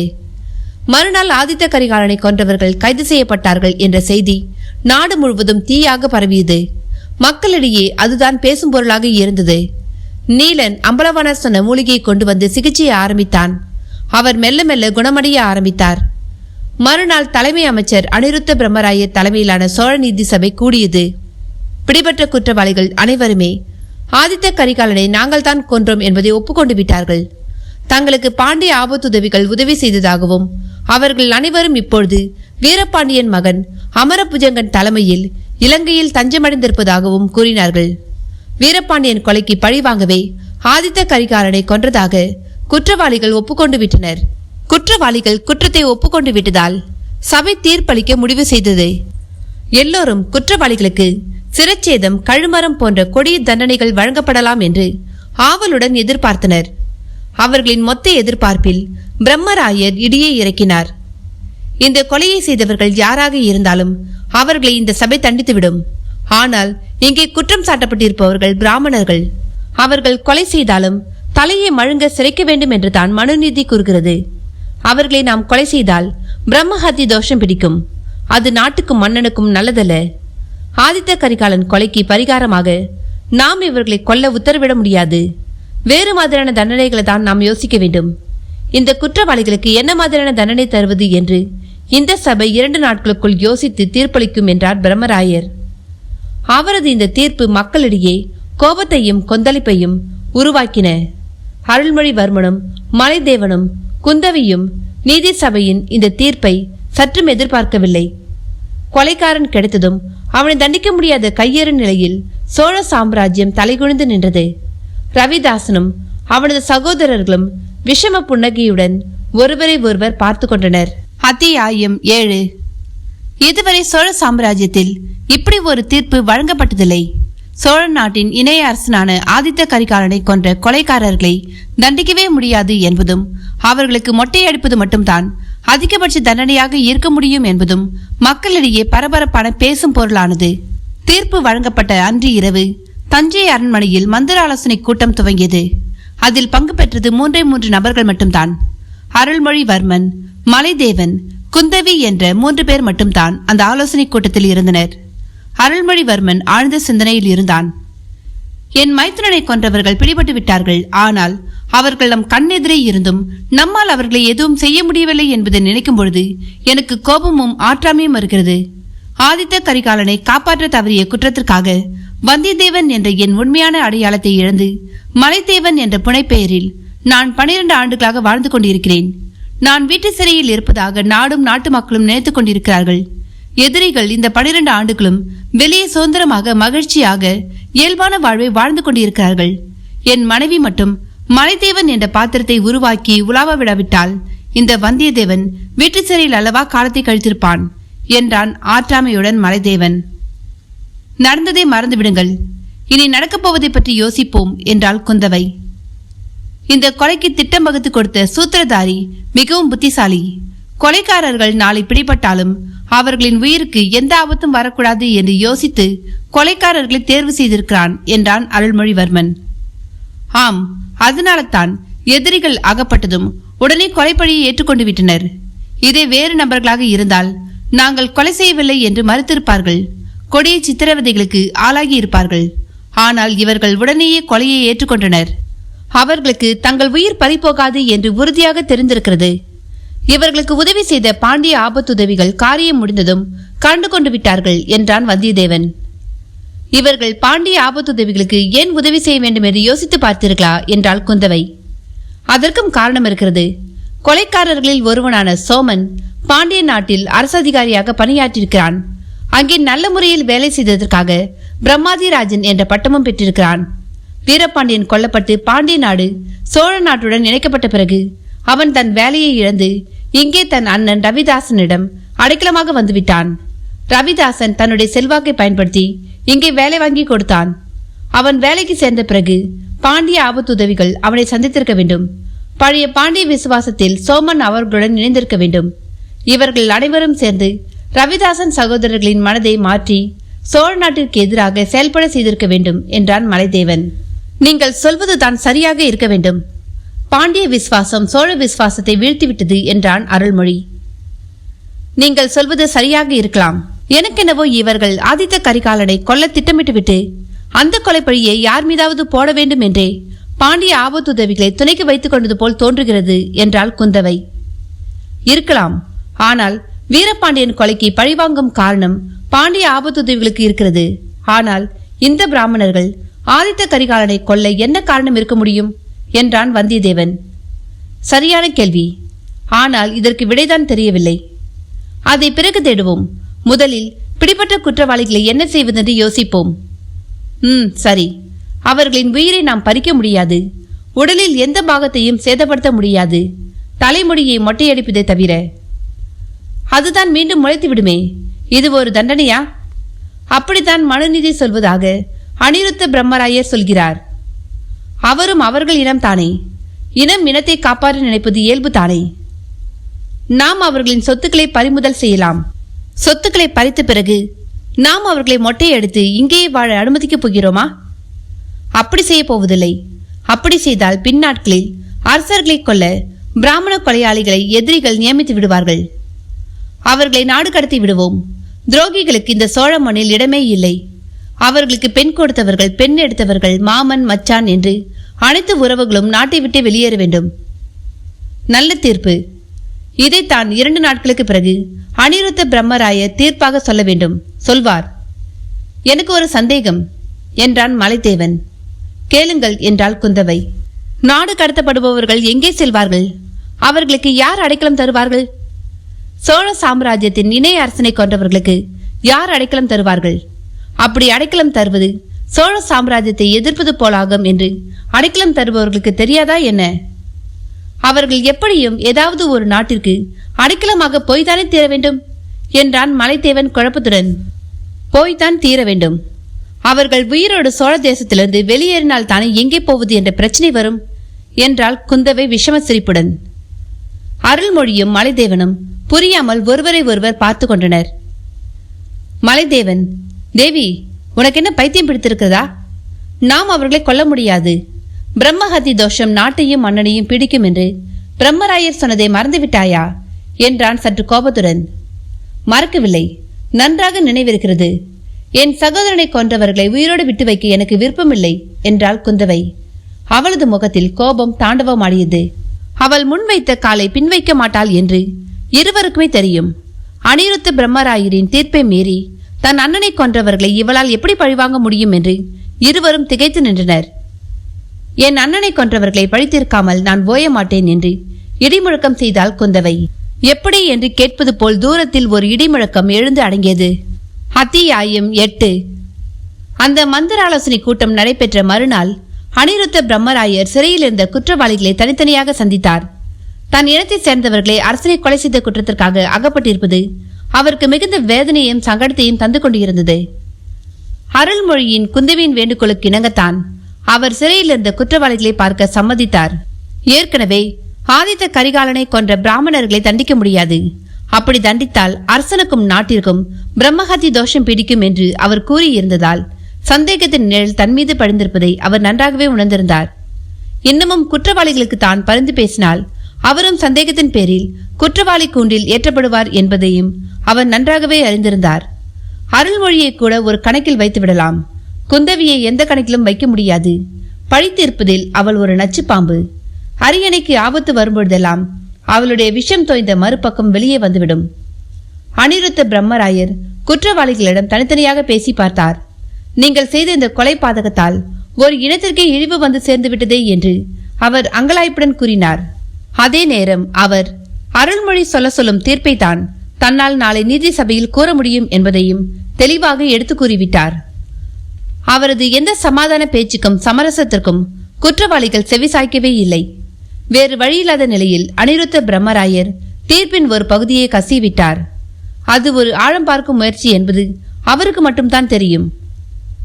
அருள்மொழிவர்மன் தங்களை நாடு கடத்த உத்தேசித்திருக்கிறான் என்ற தீர்ப்பின் ஒரு பகுதியை கேட்ட ரவிதாசனின் முகம் மலர்ந்தது.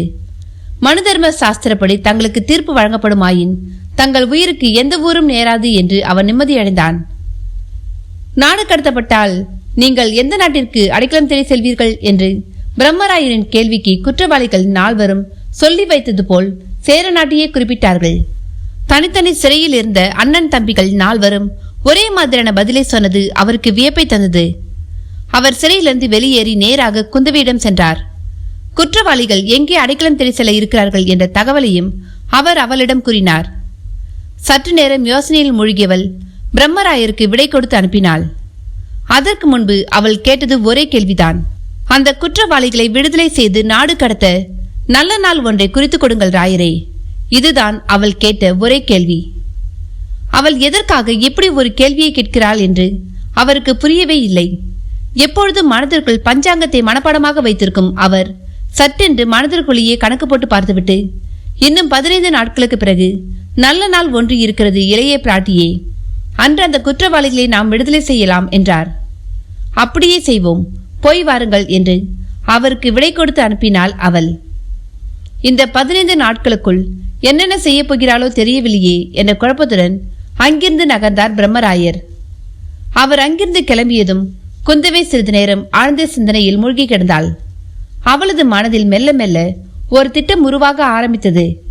சற்று நேரத்தில் அவளிடமிருந்து 2 உத்தரவுகள் வாய்மொழியாக பிறந்தன.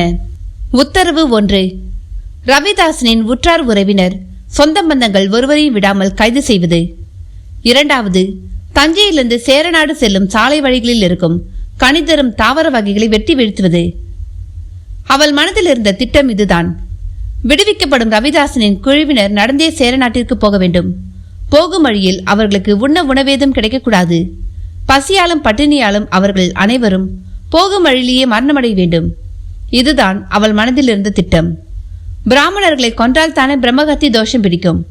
அவர்களாகவே பட்டினி கிடந்து இறந்தால் அது எப்படி தேசத்தை பாதிக்கும்? இப்படியான யோசனையில் குந்தவை இருந்தாள். அவளது முதலாவது கட்டளை உடனடியாக நிறைவேற்றப்பட்டது.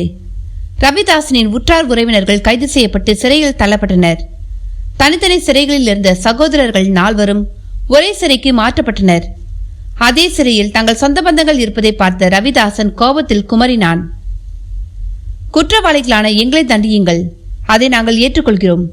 ஆனால் எங்கள் சொந்த பந்தங்களை ஏன் தண்டிக்கிறீர்கள்? அவர்கள் என்ன பாவம் செய்தார்கள்? அவர்களுக்கும் நடந்த சம்பவத்திற்கும் துளிக்கூட தொடர்பில்லையே என்று அரட்டினான் அவன். மறுநாள் சோழ நீதி சபையில் அந்த கேள்விக்கான விடை அவனுக்கு கிடைத்தது. காலையில் சோழ நீதி சபை கூடியது. அனிருத்த பிரம்மராயர் கூறப்போகும் தீர்ப்புக்காக நாடே காத்து கொண்டு இருந்தது. குற்றவாளிகளை சிரசேதம் செய்யாமல் என்ன மாதிரியான தண்டனையை பிரம்மராயர் அறிவிக்கப் போகிறார் என்பதை கேட்க கூட்டம் முண்டியடித்தது. குற்றவாளிகள் மீது யாரும் தாக்குதல் நடத்திவிடக்கூடாது என்பதற்காக அவர்களுக்கு பலத்த பாதுகாப்பு வழங்கப்பட்டு இருந்தது. சபையை சுற்றுமுற்றும் பார்த்த பிரம்மராயர் தீர்ப்பை வாசிக்க ஆரம்பித்தார். சபையோர்களே, இதோ இங்கு நிற்கும் இந்த 4 பேர்தான் ஆதித்த கரிகாலனை கொன்ற குற்றவாளிகள். அதை அவர்களே ஒப்புக்கொண்டு விட்டனர். அவர்கள் பிராமணர்களாக இருப்பதால் அவர்களை நம்மால் கொல்ல இயலாது. மனுநீதி பிராமணர்களை கொன்றால் பிரம்மஹத்தி தோஷம் நாட்டையும் மன்னனையும் பிடிக்கும் என்று சொல்கிறது. ஆகவே இந்த நியாய சபை தீர்க்கமாக யோசித்து தன்னுடைய தீர்ப்பை வழங்குகிறது. துரோகியான ரவிதாசன் அவனது சொந்த பந்தங்கள் நாடு கடத்தப்படுகிறார்கள். துரோகிகளுக்கும் அவரது சொந்தங்களுக்கும் இந்த சோழ மண்ணில் இனி இடமில்லை. அவர்களின் அத்தனை சொத்துக்களும் பறிமுதல் செய்யப்படுகின்றன. இன்றிலிருந்து 14ஆம் நாள் அவர்கள் சோழ தேசத்திலிருந்து வெளியேற்றப்படுவார்கள். அவர்களை பொதுமக்கள் யாராவது கொல்ல முயற்சி செய்தால் கங்கை கரையிலேயே காராம்பசுவை கொன்ற சாபம் அவர்களையே சாரும் என்று எச்சரிக்கிறேன். அவர்கள் அரச கட்டளையை மீறியவர்கள் ஆவர். இதுவே என் தீர்ப்பு. அனிருத்த பிரம்மராயர் உரத்த குரலில் தன் தீர்ப்பை கூறி முடித்தார். சோழ மக்கள் நம்ப முடியாத திகைப்புடன் பிரம்மை பிடித்தது போல் நின்றிருந்தனர். அத்தியாயம் 9. அனிருத்த பிரம்மராயர் வழங்கிய தீர்ப்பை யாராலும் ஏற்கவும் முடியவில்லை, மறுக்கவும் முடியவில்லை. தீவிர சோழ விசுவாசிகளான சில வீரர்கள் இந்த துரோகிகளை உயிரோடு நாடு கடத்துவது மிகவும் ஆபத்து. இவர்களை அரசர் தானே தண்டிக்க கூடாது. நான் ஒரு சோழ விசுவாசி. நான் இவர்களை என் வாளுக்கு இரையாக்குகிறேன். மனுநீதி பிராமணர்களை சத்திரியன் கொன்றால் என்ன தண்டனை வழங்குகிறதோ அதை ஏற்றுக்கொள்ளவும் நான் சித்தமாக இருக்கிறேன். மன்னர் என்னை மன்னிக்க வேண்டும். எனக்கு வேறு வழி தெரியவில்லை என்ற அந்த சோழ விசுவாசி கண்ணி வைக்கும் நேரத்தில் வாளை புருவிக்கொண்டு ரவிதாசனின் மீது பாய்ந்தான். நல்ல வேளையாக ரவிதாசனின் பாதுகாப்புக்கு இருந்த வலங்கை வீரர்களும் இடங்கை வீரர்களும் உடனே பாய்ந்து அவனை பிடித்துக் கொண்டனர். இல்லை என்றால் ரவிதாசனின் தலை தரையில் விழுந்திருக்கும். நடந்த சம்பவத்தை பார்த்த சோமனும் மற்றவர்களும் ஆடி போயினர். இங்கிருந்து நாடு கடத்தப்பட்டால் வேறு நாட்டிற்கு எப்படி உயிரோடு போய் சேருவோம் என்ற பயம் குற்றவாளிகள் அனைவரின் மனதிலும் தோன்றிவிட்டது. நிறுத்துங்கள், பிடிப்பட்டவனை விடுவியுங்கள் என்று உத்தரவிட்டான் அருள்மொழிவர்மன். விடுவிக்கப்பட்டவனை அருகில் அழைத்தவன் அவனை கட்டி தழுவிக்கொண்டான். வீரனே, உன்னை நினைத்து நான் பெருமை கொள்கிறேன். உன் போன்ற ராஜ விசுவாசிகளால் தான் புலிக்கொடி பாரெங்கும் பட்டொலி வீசி பறக்கப் போகிறது. என் அண்ணனின் படைப்பிரிவில் நீ அவருடன் போர் புரிந்திருப்பாய் என்று நினைக்கிறேன். பழகிய நண்பனின் மரணத்திற்கு பழிவாங்க வேண்டும் என்று நீ துடிக்கும் பொழுது உடன் பிறந்த சகோதரனை இழந்த நான் சும்மா இருப்பேனா? சோழ மக்கள் அனைவரும் அமைதி காக்க வேண்டும். குற்றவாளிகளுக்கான தண்டனையை கடவுள் கட்டாயம் கொடுப்பார். நாம் கடவுளை நம்புவோம். இந்த தீர்ப்பை தலைவணங்கி ஏற்றுக்கொள்ளுங்கள். குற்றவாளிகள் இங்கிருந்து வெளியேற்றப்பட உதவி செய்யுங்கள். அவர்களை தண்டிக்க முற்படாதீர்கள். இது அரச கட்டளை என்று உத்தரவிட்டான் அருள்மொழிவர்மன். அவரது உத்தரவை ஏற்றுக்கொண்ட மக்கள் அங்கிருந்து கலைந்து சென்றனர். அன்று இரவு மலைதேவனும் அருள்மொழியும் உரையாடி கொண்டிருந்தனர். எனக்கு ஒரு வருத்தம் இருக்கிறது அரசே என்று பீடிகையுடன் ஆரம்பித்தான் மலைதேவன். என்ன வருத்தம் என்றான் அருள்மொழி. சிலப்பதிகாரத்தில் கோவலன் மீது திருட்டுப்பட்டம் கட்டியது பொற்கொல்லன். அதை நம்பி தவறான தீர்ப்பை கூறியது பாண்டியன். அது தவறு என்று தெரிந்ததும் பாண்டியனும் அவனது மனைவியும் உயிர் துறந்தார்கள். அதன் பிறகு மன்னனான பாண்டியனின் மகன் வழக்கை ஆராய்ந்தறிந்து இந்த தவறான தீர்ப்பிற்கு காரணம் பொற்கொல்லன் என்பதை அறிந்து கொண்டான். உண்மை தெரிந்தும் அவனது சமூகத்தார் அவனை காப்பாற்றும் பொருட்டு அமைதியாக இருந்ததால் அவர்களுக்கும் தண்டனை கிடைக்க வேண்டும் என்று கருதினான். அதனால் மதுரையில் இருக்கும் அத்தனை பொற்கொள்ளர்களையும் கொல்ல ஆணையிட்டான். உயிருக்கு பயந்த பொற்கொள்ளர்கள் ஆயிரக்கணக்கில் மதுரையை விட்டு ஓடினார்கள். சரி மலைதேவா, அதேபோல் பிராமணர்களையும் கொல்லலாம் என்கிறீர்களா?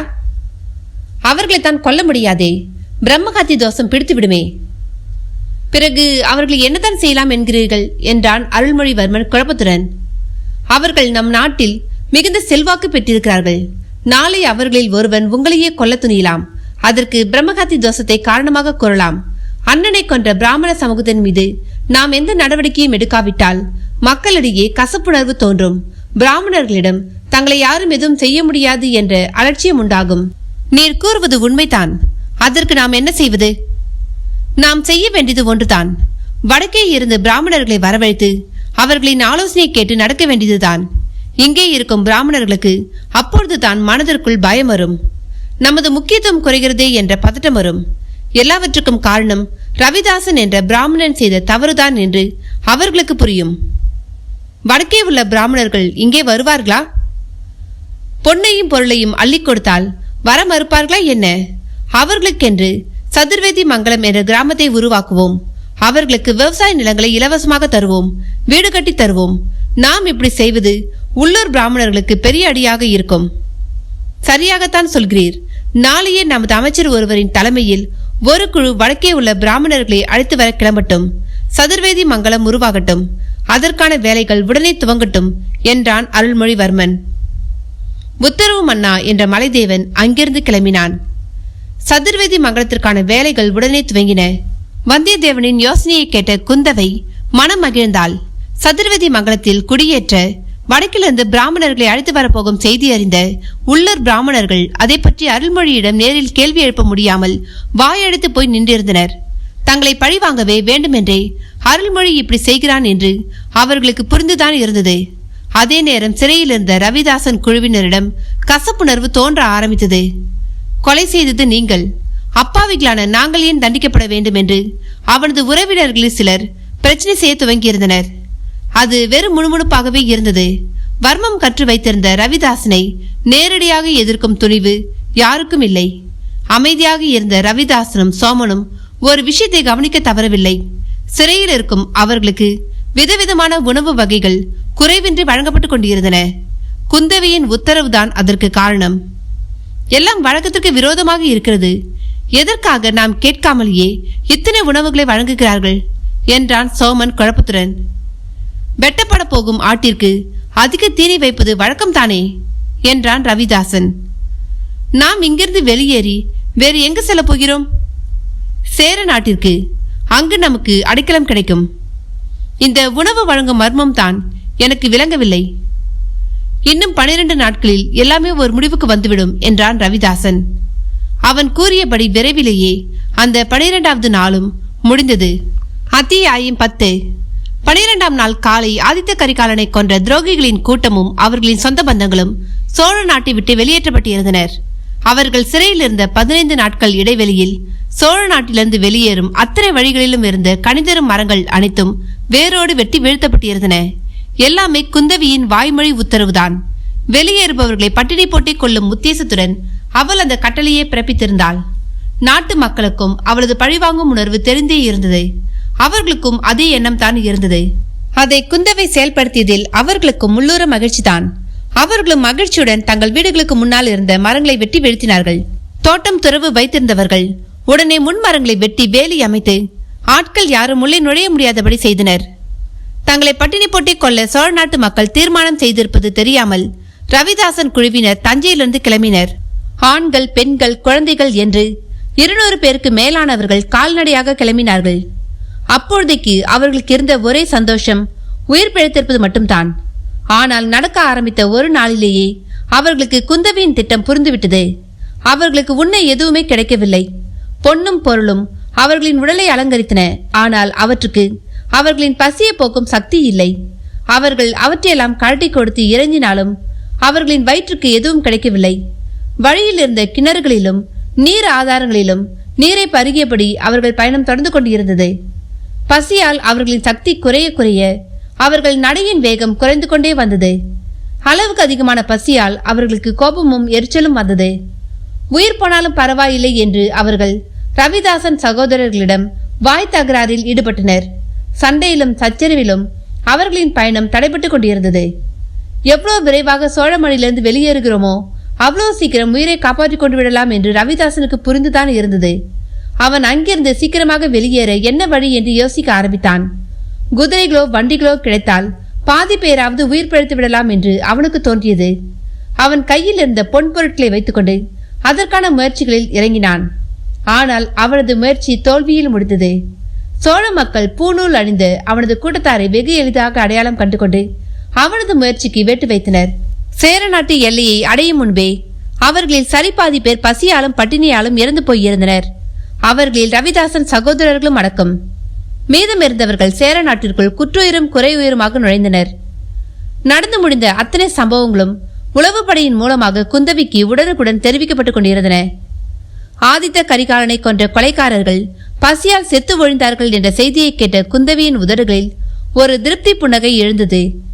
அதே விஷயத்தை பற்றி பேசிக் கொண்டிருந்தனர் அருள்மொழிவர்மனும் மலைதேவனும்.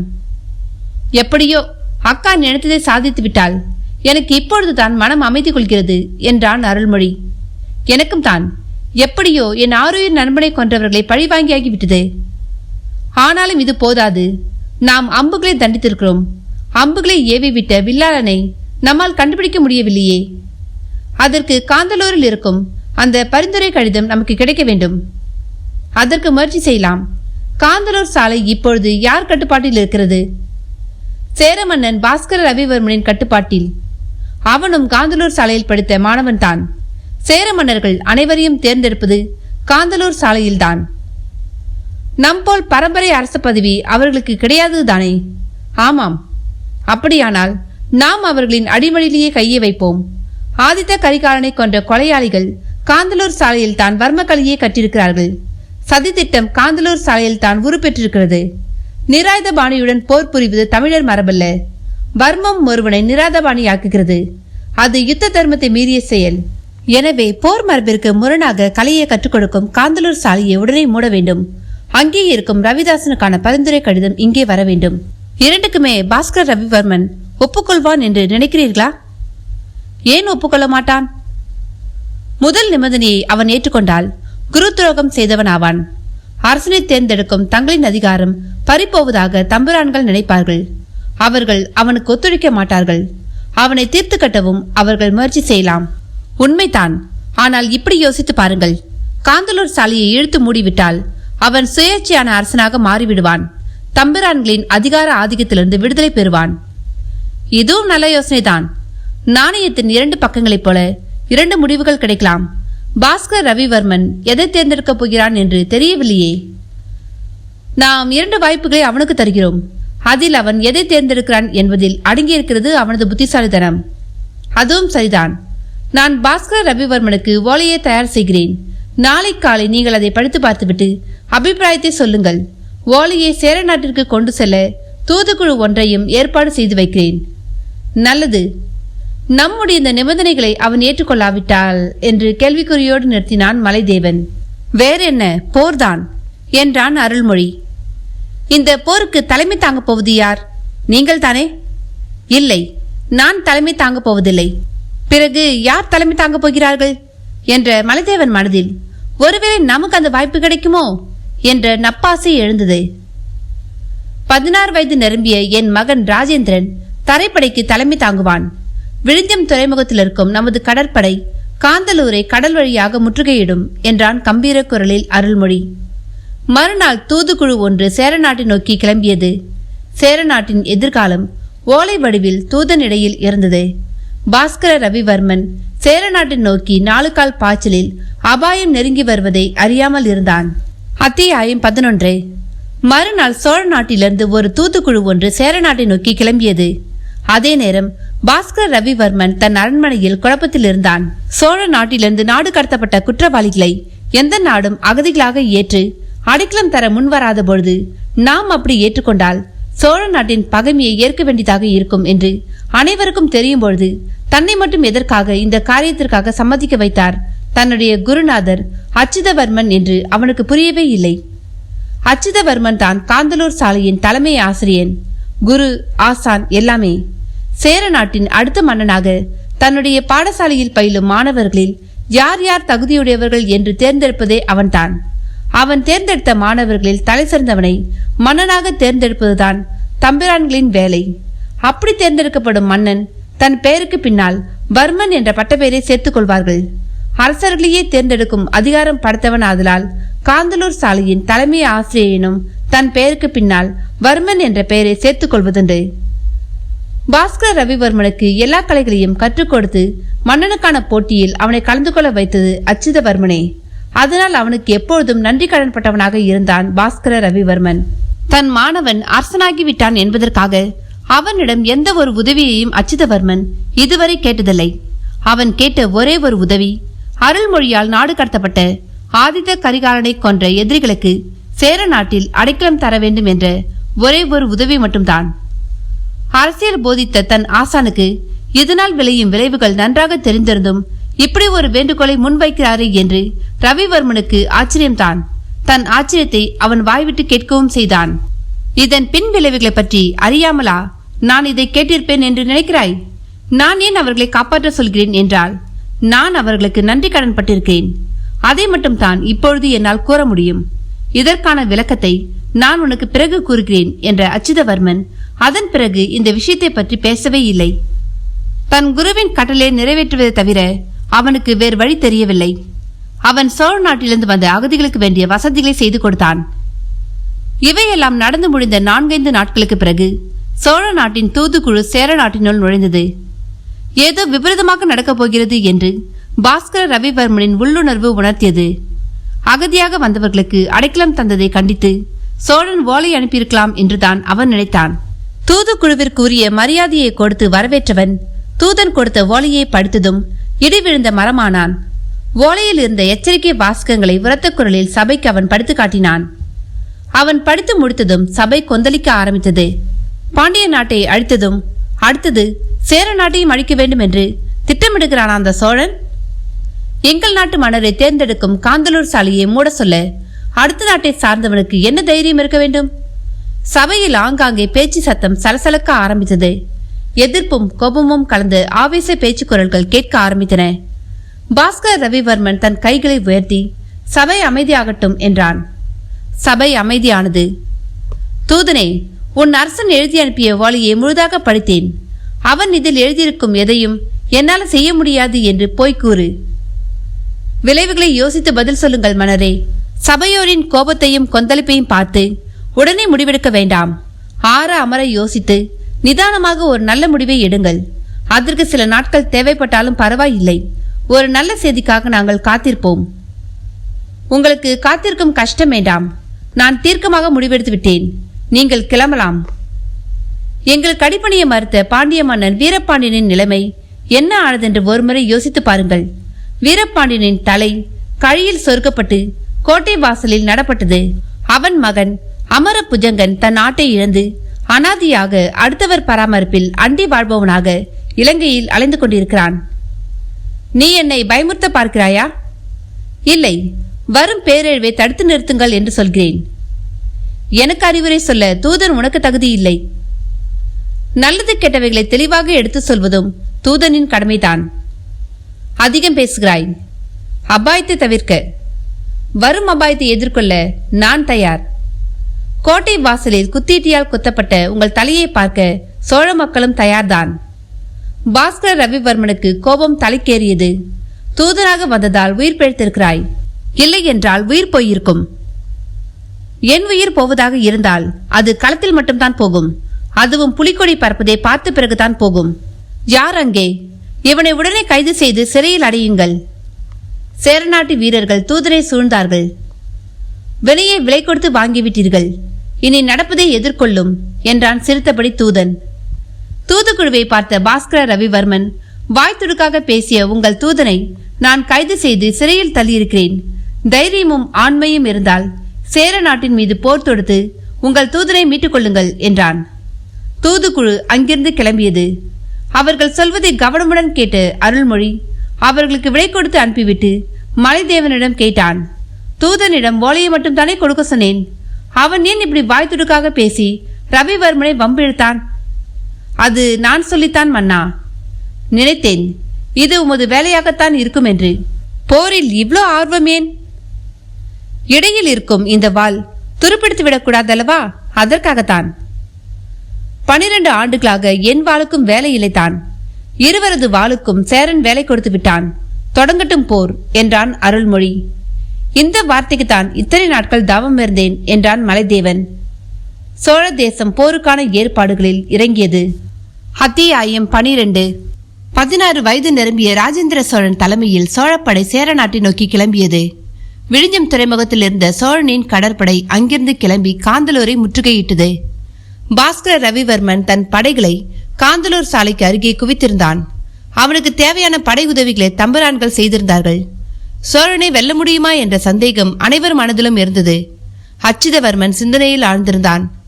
அவனுக்கு போரில் தோற்பதை பற்றியோ அதில் இறப்பதை பற்றியோ எந்த கவலையும் இல்லை. அவனது கவலையெல்லாம் காந்தலூர் சாலையில் இருக்கும் அரிய ஓலைச்சுவடிகளை பற்றித்தான். அரிய பல விஷயங்கள் அடங்கிய தொகுப்பு அது. பல அறிவாளிகளின் பல ஆண்டுகால அனுபவங்களின் அறிவுகளின் ஞான திரட்டு அது. அவற்றுக்கு எந்த சேதமும் ஏற்பட்டுவிடக்கூடாது என்று அவன் நினைத்தான். தன் கல்வி சாலையில் பயின்று கொண்டிருந்த எல்லா மாணவர்களையும் அவன் பாதுகாப்பை காரணம் கூறி வீட்டிற்கு அனுப்பிவிட்டான். அதில் எல்லா கலைகளையும் கற்று தேர்ந்து அதில் நிபுணத்துவம் பெற்ற 12 மாணவர்களை மட்டும் அவன் நிறுத்தி வைத்திருந்தான். அந்த 12 பேர்தான் சேர நாட்டின் அடுத்த மன்னனை தேர்ந்தெடுக்கும் போட்டியில் கலந்து கொள்ள தகுதி படைத்தவர்கள். தம்பிரான்கள் இவர்களில் ஒருவனைத்தான் பாஸ்கர ரவிவர்மனின் பதவி காலம் முடிந்த பிறகு சேர நாட்டின் அரசனாக தேர்ந்தெடுத்தாக வேண்டும். எல்லோருக்குமே தான் சேர நாட்டின் அடுத்த மன்னன் என்ற கனவு மனதில் உண்டு. ஒருவேளை காந்தலூர் சாலை சோழப்படைகளால் நிர்மூலமாக்கப்பட்டால் இந்த 12 பேரால் மட்டுமே மீண்டும் காந்தலூர் சாலையை மறு உருவாக்கம் செய்ய முடியும் என்பது அச்சுதவர்மனின் அசைக்க முடியாத நம்பிக்கை. அவன் தன்னை சுற்றி நின்ற தன் 12 சீடர்களை ஒருமுறை ஏற இறங்க பார்த்தான். மாணவர்களே, நாம் இப்பொழுது ஒரு இக்கட்டான நிலையில் இருக்கிறோம். சோழன் நம் சுயமரியாதையோடு மோத தீர்மானித்து விட்டான். இந்த காந்தலூர் சாலையை நிரந்தரமாக மூட வேண்டும் என்று அவன் நமக்கு கட்டளையிடுகிறான். இந்த பாடசாலை தான் வழி வழியாக சேர மன்னனை தேர்ந்தெடுத்துக் கொண்டிருக்கிறது. தகுதி உள்ளவனை தலைவனாக்கி அழகு பார்க்கிறது. அதை தடுத்து நிறுத்தி அரச பதவியை பரம்பரை பதவியாக மாற்ற நினைக்கிறான் சோழன். அது ஒருபொழுதும் நடவாது. சேர நாட்டின் அடுத்த மன்னனுக்கான போட்டியில் இருப்பவர்கள் நீங்கள் அனைவரும். இது உங்களின் நாடு. உங்களை நான் சோழனுக்கு எதிரான போரில் பங்கு பெற அழைக்கவில்லை. இதோ இங்கிருக்கும் ஓலைச்சுவடிகளை பாருங்கள். இவையெல்லாம் அரும்பெரும் பொக்கிஷங்கள், அறிவு கருவூலங்கள். இவற்றை எடுத்துக்கொண்டு எப்படியாவது இங்கிருந்து தப்பி சென்று விடுங்கள். இவற்றை பாதுகாப்பான இடத்தில் பத்திரப்படுத்துங்கள். ஒருவேளை போரில் நாங்கள் தோற்று வீர மரணம் அடைந்துவிட்டால் இந்த காந்தலூர் சாலை அழிந்துவிடக்கூடாது. மீண்டும் இதே இடத்தில் காந்தலூர் சாலை செயல்பட வேண்டும். உங்களில் ஒருவன் சேர நாட்டுக்கு மன்னனாக வேண்டும். மீதமுள்ளவர்கள் காந்தலூர் சாலையில் ஆசிரியர்களாக பணி செய்ய வேண்டும். இதுவே என்னுடைய கடைசி ஆசை. இதுவே நான் உங்களிடம் கேட்கும் குருதட்சணை. நான் கேட்ட குருதட்சணையை தருவீர்களா என்றான் உருக்கமுடன் அச்சுதவர்மன். கட்டாயம் உங்கள் ஆசையை நிறைவேற்றுவோம் குருவே என்று அவனது சீடர்கள் 12 பேரும் அவனது கையில் அடித்து சத்தியம் செய்தனர். ஓலைச்சுவடிகள் அனைத்தையும் துணியால் மூட்டைகளாக கட்டுங்கள். கல்வி சாலையின் புறவி சாலையில் உங்களுக்காக 12 குதிரைகள் காத்திருக்கின்றன. அவற்றை எடுத்துக்கொண்டு அனைவரும் கிளம்புங்கள். சோழன் காந்தலூர் சாலைக்கு வரும் அத்தனை வழிகளையும் முற்றுகையிட்டு விட்டான். அதனால் நேர்வழியை தவிர்த்துவிட்டு காட்டுப்பகுதியில் பயணம் செய்யுங்கள். பாதுகாப்பான இடத்தில் பதுங்கியிருங்கள். போரின் முடிவை தெரிந்து கொண்டு அதற்கு பிறகு என்ன செய்ய வேண்டும் என்பதை முடிவு செய்யுங்கள். உங்களுக்குள் சச்சரவு சண்டைகள் வேண்டாம். எப்பொழுதும் ஒற்றுமையாக இருந்து செயலாற்றுங்கள். நாம் போரில் தோற்றுவிட்டால் விண்ணில் எழும் புகை அதை காட்டிக் கொடுக்கும் என்று அறிவுரை வழங்கினான் அச்சுதவர்மன். 12 பேரும் அவன் காலில் விழுந்து வணங்கி விடை பெற்றனர். குதிரை லாயத்திலிருந்து 12 குதிரைகள் சீறி பாய்ந்து சென்றன. அவர்கள் போவதை கண்ணிமைக்காமல் பார்த்து கொண்டிருந்தான் அச்சுதவர்மன். அவர்கள் போவதையே பார்த்து கொண்டிருந்தவன் பின் அங்கிருந்து கிளம்பி பாஸ்கர ரவிவர்மன் இருக்கும் இடத்திற்கு சென்றான். அவன் அவரை வரவேற்றான். போருக்கான ஏற்பாடுகள் துவங்கிவிட்டன. நம் ஆட்களில் ஒரு பிரிவினர் காடுகளுக்குள் வேட்டையாட சென்றுள்ளனர். இந்த நேரத்தில் எதற்காக வேட்டை? புலி சிறுத்தை போன்ற கொடிய மிருகங்களை பிடித்து கூண்டில் போட்டு அடைத்து பட்டினி போட்டு சோழனின் படைகள் மீது ஏவி விடத்தான். தவறு செய்கிறாய். அவர்களிடம் அலங்கியம் என்ற ஒரு வகை நாயினம் இருக்கிறது. மிகவும் ஆக்ரோஷமானது. புலியை நேருக்கு நேர் சந்தித்து விரட்டியெடுக்கும் வல்லமை வாய்ந்தது. அவற்றுக்கு முன்னால் உன்னுடைய வனவிலங்குகள் தோற்று போகும். எதிரிகளை வீழ்த்த முடிந்த மட்டிலும் முயற்சி செய்வோம் குருவே. நம்மால் முடிந்த எல்லாவற்றையும் செய்து பார்த்துவிட வேண்டியதுதான். அதில் எந்த தவறும் இல்லை. எண்ணிக்கை போரின் போக்கை முடிவு செய்வதும் இல்லை. உங்களின் விலை மதிப்பு மிக்க அந்த கலை பொக்கிஷங்களை பற்றி மிகவும் கவலைப்பட்டீர்களே, அவற்றை காப்பாற்ற என்ன ஏற்பாடு செய்தீர்கள்? அதை பற்றி இனி நாம் கவலைப்பட வேண்டியதில்லை. என் சீடர்கள் வாசம் அதை பாதுகாப்பாக கொடுத்து அனுப்பிவிட்டேன். சோழனின் முற்றுகையை மீறி அவர்களால் எங்கே சென்றுவிட முடியும்? காட்டு வழியாக பயணம் செய்ய சொல்லியிருக்கிறேன். அவர்கள் ஜாக்கிரதையாக பயணம் செய்வார்கள், கவலை வேண்டாம். நாம் அவர்களை விட வலிமை குறைந்தவர்களாக இருக்கின்றோம். உண்மைதான் ரவிவர்மா. இந்த போரின் முடிவு நமக்கு சாதகமாக இருக்காது. சோழ இளவல் ராஜேந்திரனின் முதல் போர் இது. வெற்றி கனியை பறித்து தன் தந்தையின் காலடியில் சமர்ப்பிக்க அவன் வெகு துடிப்பாக இருப்பான். வெற்றிக்காக சோழப்படை கடுமையாக போராடும். அவர்களிடம் ஈவு இறக்கமே இராது. நாமும் அவர்களுக்கு சளைத்தவர்கள் அல்லவே? உண்மைதான். அப்படி நாம் தோற்கும் நிலை வந்தால் எனக்காக நீ ஒரு உதவி செய்ய வேண்டும். என்ன உதவி குருவே? காந்தலூர் சாலையை தீ வைத்து எரித்துவிடு என்றான் அச்சுதவர்மன். தான் உயிராக நேசித்த கல்வி சாலையை இன்று எரிக்க சொல்கிறாரே என்று குழப்பத்துடன் அவரை பார்த்தான் பாஸ்கர ரவிவர்மன். அத்தியாயம் 13. காந்தலூர் யுத்தம் துவங்கியது. சோழனின் கடற்படை கடல் வழியாக வந்து காந்தலூரை முற்றுகையிட்டது. ராஜேந்திரன் தலைமையிலான சோழப்படையின் இன்னொரு பிரிவு தரை வழியாக காந்தலூரை முற்றுகையிட்டது. சேரமன்னன் பாஸ்கர ரவிவர்மனுக்கு உதவியாக அவனது ஆளுகைக்குட்பட்ட தம்பிரான்கள் படை அனுப்பி துணை நின்றனர். சோழனுக்கோ அண்ணன் கொலைக்கு காரணமான காந்தலூரை பழிவாங்க வேண்டும். கைதாகி சிறையில் இருக்கும் சோழ தூதனை மீட்டு தன் சுய கௌரவத்தையும் மரியாதையையும் நிலைநிறுத்திக் கொள்ள வேண்டும். அதே நேரம் சேர நாட்டை தன்னுடன் நினைத்து அதை கப்பம் கற்றும் சிற்றரசாக மாற்ற வேண்டும்.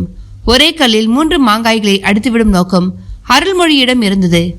அருள்மொழி மன்னனாகும் முன்பு வரை பாண்டியர்களுடனும் சாளுக்கியர்களுடன் மட்டுமே தீராத பகையும் யுத்தமும் இருந்து வந்தது. சேர நாட்டை யாரும் கண்டுகொள்ளவே இல்லை. ஆதித்த கரிகாலன் இறப்பதற்கு முன்பாக இந்த 2 பகைகளையும் வீழ்த்தி பாண்டிய நாட்டை சோழ நாட்டோடு இணைத்து ராஜ்யத்தை விஸ்தரித்து விட்டான். அந்தோ பரிதாபம், அதை பார்த்து மகிழ அவன் உயிரோடு இருக்கவில்லை. இந்த காந்தலூர் போரில் சேர நாட்டை வீழ்த்திவிட்டால் பாண்டியனையும் சேரனையும் வீழ்த்திய முழு பெருமையும் அருள்மொழியே சாரும். அவனுக்கு ஏற்கனவே இருக்கும் பல பட்டங்களில் மும்முடி சோழன் என்ற புதிய பட்டமும் சேர்ந்துவிடும். தமிழகத்தை ஆண்ட சேர சோழ பாண்டிய மூவேந்தர்களில் சோழன் மட்டுமே தமிழகத்தின் ஒரே அடையாளமாக இனி கருதப்படுவான். இவ்வாறு இந்த போரில் பல அனுகூலங்கள் இருப்பதை அருள்மொழி அறிந்தே இருந்தான். பாஸ்கர ரவிவர்மன் போர்க்களத்தில் இருந்தான். அவன் இழப்பதற்கு இனி எதுவும் இல்லை. அச்சுதவர்மன் தன் அறிவுசார் பொக்கிஷங்களை தன் சீடர்கள் மூலமாக இடமாற்றம் செய்து விட்டதை அறிந்து அவன் நிம்மதி பெருமூச்சு விட்டான். தப்பி சென்ற 12 சீடர்கள் மூலமாக மீண்டும் காந்தலூர் சாலை ஸ்தாபிக்கப்படும் என்று அவன் திடமாக நம்பினான். அப்படி காந்தலூர் சாலை மீண்டும் உருவானால் அதன் மூலமாக மீண்டும் சேர மன்னன் தேர்ந்தெடுக்கப்பட்டு விடுவான். சேர நாட்டின் பாரம்பரியம் மீண்டும் பழையபடி தொடர்ந்து வரும். அவன் இந்த போரை தொடங்க உறுதியாக தீர்மானித்தான்.